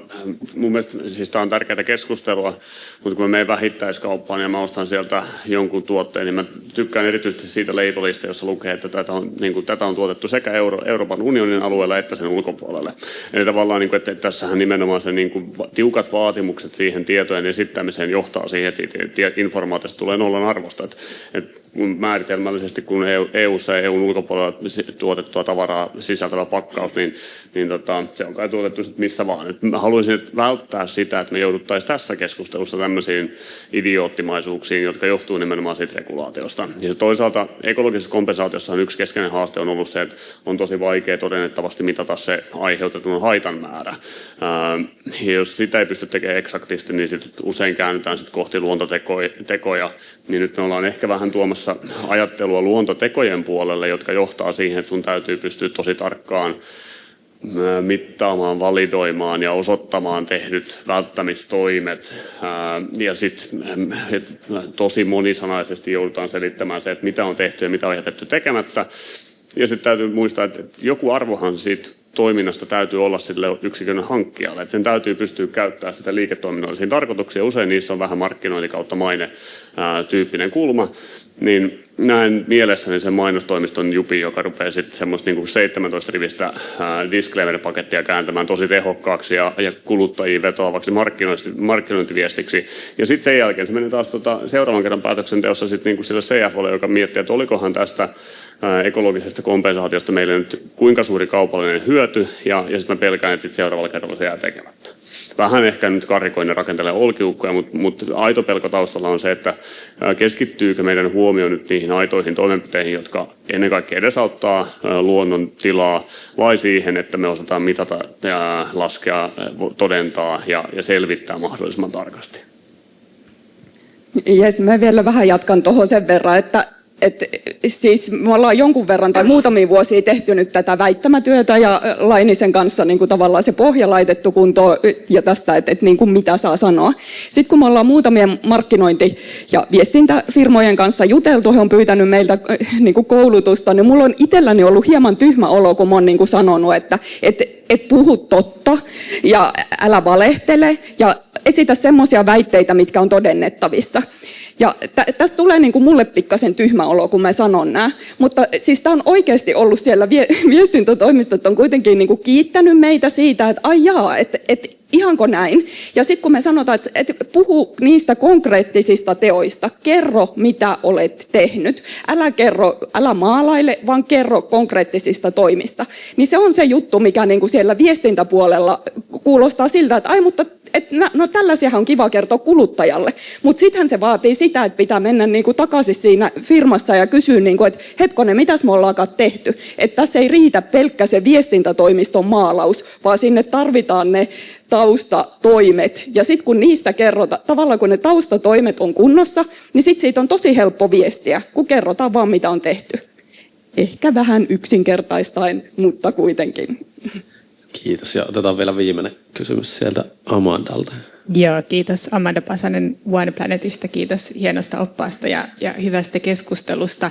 Tämähän on tavallaan kohtuullisen selkeää, kun puhutaan maankäytön luontovaikutuksista, mutta tämä juuri käyty keskustelu kertoo siitä haasteesta, kun mennään niihin arvoketjun luontovaikutuksiin, minkä mittaamiseen sekä kääntämiseen luonnon arvohehtaareiksi meillä ei käytännössä ole vielä selkeitä keinoja, niin nyt kun luin tätä opasta ja pohdin, että täällä oli myös tämä yksi esimerkki, että vaikka olisikin joku yritys, jolla ei ole niitä suoria maankäytön luontovaikutuksia, mutta arvoketjussa jonkinlaisia luontovaikutuksia, niin hän voisi kuitenkin esimerkiksi ostaa niitä luonnonarvohehtaareja ja sitten puhua näistä luontoteoistaan, mutta miten sitten käytännössä, jos meillä ei vielä ole niitä mittareita tai menetelmiä siihen, että miten nämä kääntyy tälle eri kielelle, niin itse jotenkin tulkitsen tätä niin, että ennen kuin yritys pystyisi tekemään näitä luontotekoja tai viestimään niistä, niin heidän olisi kaikkien pitänyt kartoittaa ne koko yrityksen kaikki luontovaikutukset koko arvoketjua myöten, koska jos niitä ei ole tehnyt, niin ei myöskään pysty suhteuttamaan niitä luontotekoja sit siihen kokonaisvaikutukseen. Nyt en tiedä, pitääkö meidän tarkentaa vielä sitä opasta hieman, mutta siis kyllähän se lähtökohta siis nyt mun nähdäkseni pitäisi olla, ja Jenni korjaa, jos mä oon väärässä, mutta lähtökohdan siis pitäisi olla se, että jos lähtee arvioimaan niitä luontovaikutuksia, niin kertoo, että meidän arvio on nyt niin kuin tällä tasolla, ja se perustuu tähän ja tähän. Ja sitten me kannetaan siitä vastuu näillä luontoteoilla. Ja tässä mittakaavassa kerrotaan, mitä on tehty. Ja ollaan avoin siitä, että tämä ei ole vielä maalissa. Me ei tiedetä vielä niin kuin ihan tarkkaa sitä, ja tämä voi tarkentua myöhemmin. Mutta tässä voi lähteä jo liikkeelle, mutta se avoimuus on se ihan niin kuin lähtökohta. Ja, siis että saa olla kesken. Ja semmoinen myös siis lisää luottamusta siellä niin kuin kuluttajassa, jos se kerrotaan rehellisesti, eikä silleen, että me ollaan kumottu tämä haitta. Vaikka olisi hirveän kiva sanoa, että haitta on kumottu, mutta sitä ei voi tehdä siksi, koska se ei ole totta. Joo, mä jatkan tuohon niin suhteellisuuteen, eli sehän on yksi periaate, kun noita luonto- tai ympäristöväittämiä yleisesti arvioidaan, että mikä on se väittämä olennaisuus siihen yrityksen kokonaisvaikutuksiin. Eli on niin kiellettyä markkinointiviestinnässä nostaa esille joku minimaalisen pieni teko, sillä tavalla, että sitä niin kuin kissan kokoisin kirjaimin hehkutetaan somessa ja televisiossa ja mainoksissa, että yritys on tehnyt vaikka tämän ja tämän teon, jos se on oikeasti joku 0,2% siitä niin kuin yrityksen luontovaikutuksista. Eli tämä ei ole tavallaan niin kuin pelkästään niin kuin tähän lieventämishierarkiaan liittyvä keskustelu, vaan tämä on myös siihen, että minkälainen niin kuin markkinointiviestintä on juridiikan näkökulmasta sallittua. Et sen takia, jos on laskettu ne omat kokonaisluontovaikutukset jonkun ulkopuolisen asiantuntijan toimesta, niin sitten tiedetään, mikä se oma niin kuin hyvitys tai muu luontotoimi on suhteessa siihen ja millä tavalla siitä voidaan sitten viestiä, että minkälaista mielikuvaa sitten luodaan se yrityksen kokonaisluontovaikutuksista yleisölle. Jes, kiitoksia. Annetaan vielä aplodit kaikille vastaajille. Niin, lähdetään siirtyä ohjelman loppua kohti ja kutsutaan lavalle lausumaan päätössanat Tarja Haaranen, ylijohtaja vesi- ja luontoympäristöosastolta ympäristöministeriöstä. Kiitos, mä taidan olla tästä välistä näköjään.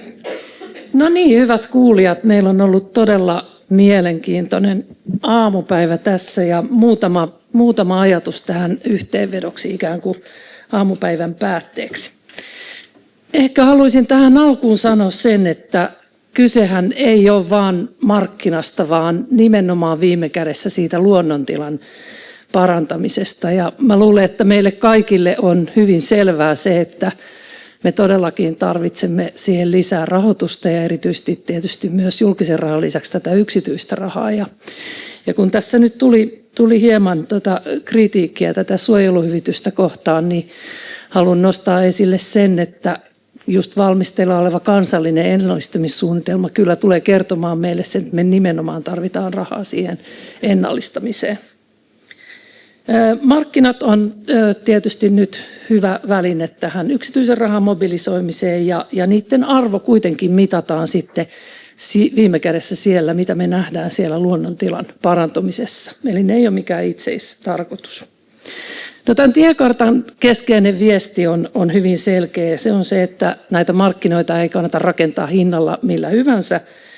Niiden on oltava ekologisesti vaikuttavia, läpinäkyviä, luotettavia. Ja ajatus on, että tehdään mieluummin sellainen kestävä järjestelmä hitaasti ja huolella, kun että pyrittäisiin nopeasti saamaan aikaan jotain toimimatonta. Ja ehkä myös näistä keskusteluista on hyvin heijastunut se, että luottamus on kuitenkin tämän koko järjestelmän perusta. Meillä on tosi hyvät lähtökohdat siihen. Meillä on lainsäädäntö parhaillaan tuolla eduskunnassa luonnonsuojelulain muutoskäsittelyssä. Meillä on viranomaisvarmennus, meillä on selkeät periaatteet, mutta eihän se luottamus synny pelkästään näistä rakenteista, vaan siitä, mitä sitten tehdään käytännössä ja miten toimijat lähtee liikkeelle. Rehellinen viestintä on ratkaisevaa ja tämä oli kiinnostavaa nyt kuulla tätä keskustelua tästä oppaasta, mutta ajattelen, että tänään julkaistu opas on todella tärkeä.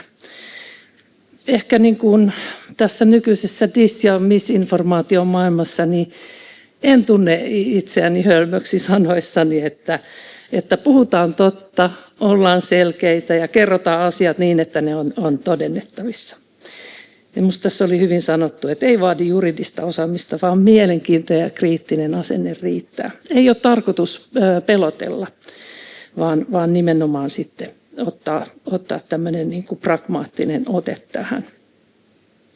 No nyt me ollaan tämän koko tiekartan työn kanssa nyt siinä vaiheessa, että mä itse ajattelen, että vaikka tietysti paljon on jo tehty, niin me ollaan kuitenkin tietyllä tavalla alussa ja meillä on nyt selkeä suunta. Meillä alkaa olla pääsääntöisesti pelisäännötkin koossa ja tämä tiekartta on nyt se, jolla me kutsumme kaikki mukaan tähän työhön. Eli yritykset, maanomistajat, kunnat, kaupungit, rahoittajat ja julkisen sektorin laajasti.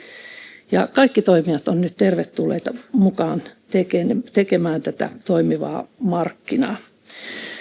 No se onnistuminen ei kuitenkaan tule niistä yksittäisistä päätöksistä, vaan niistä käytännön konkreettisista tekemisistä, niistä piloteista ja siitä yhteistyöstä. Ja ne kokemukset ja myös ne epäonnistumiset tuo sitä tietoa esimerkiksi niistä kustannuksista, mitä me tarvitaan. Mä uskon, että nämä varmaan rohkaisee sitten muitakin mukaan. Kuitenkin on tosi tärkeää, että me pystytään seuraamaan tätä tilannetta ja sitten tekemään systemaattista seurantaa, jolloin voidaan sitten suuntaa tarkentaa, jos nähdään, että siihen on tarvetta. Oikein isot kiitokset kaikille teille, jotka olette osallistunut tänään tähän tilaisuuteen, mutta erittäin lämpimät kiitokset kaikille teille, jotka osallistuitte tämän tiekartan valmisteluun ja teitä oli paljon. Kiitos.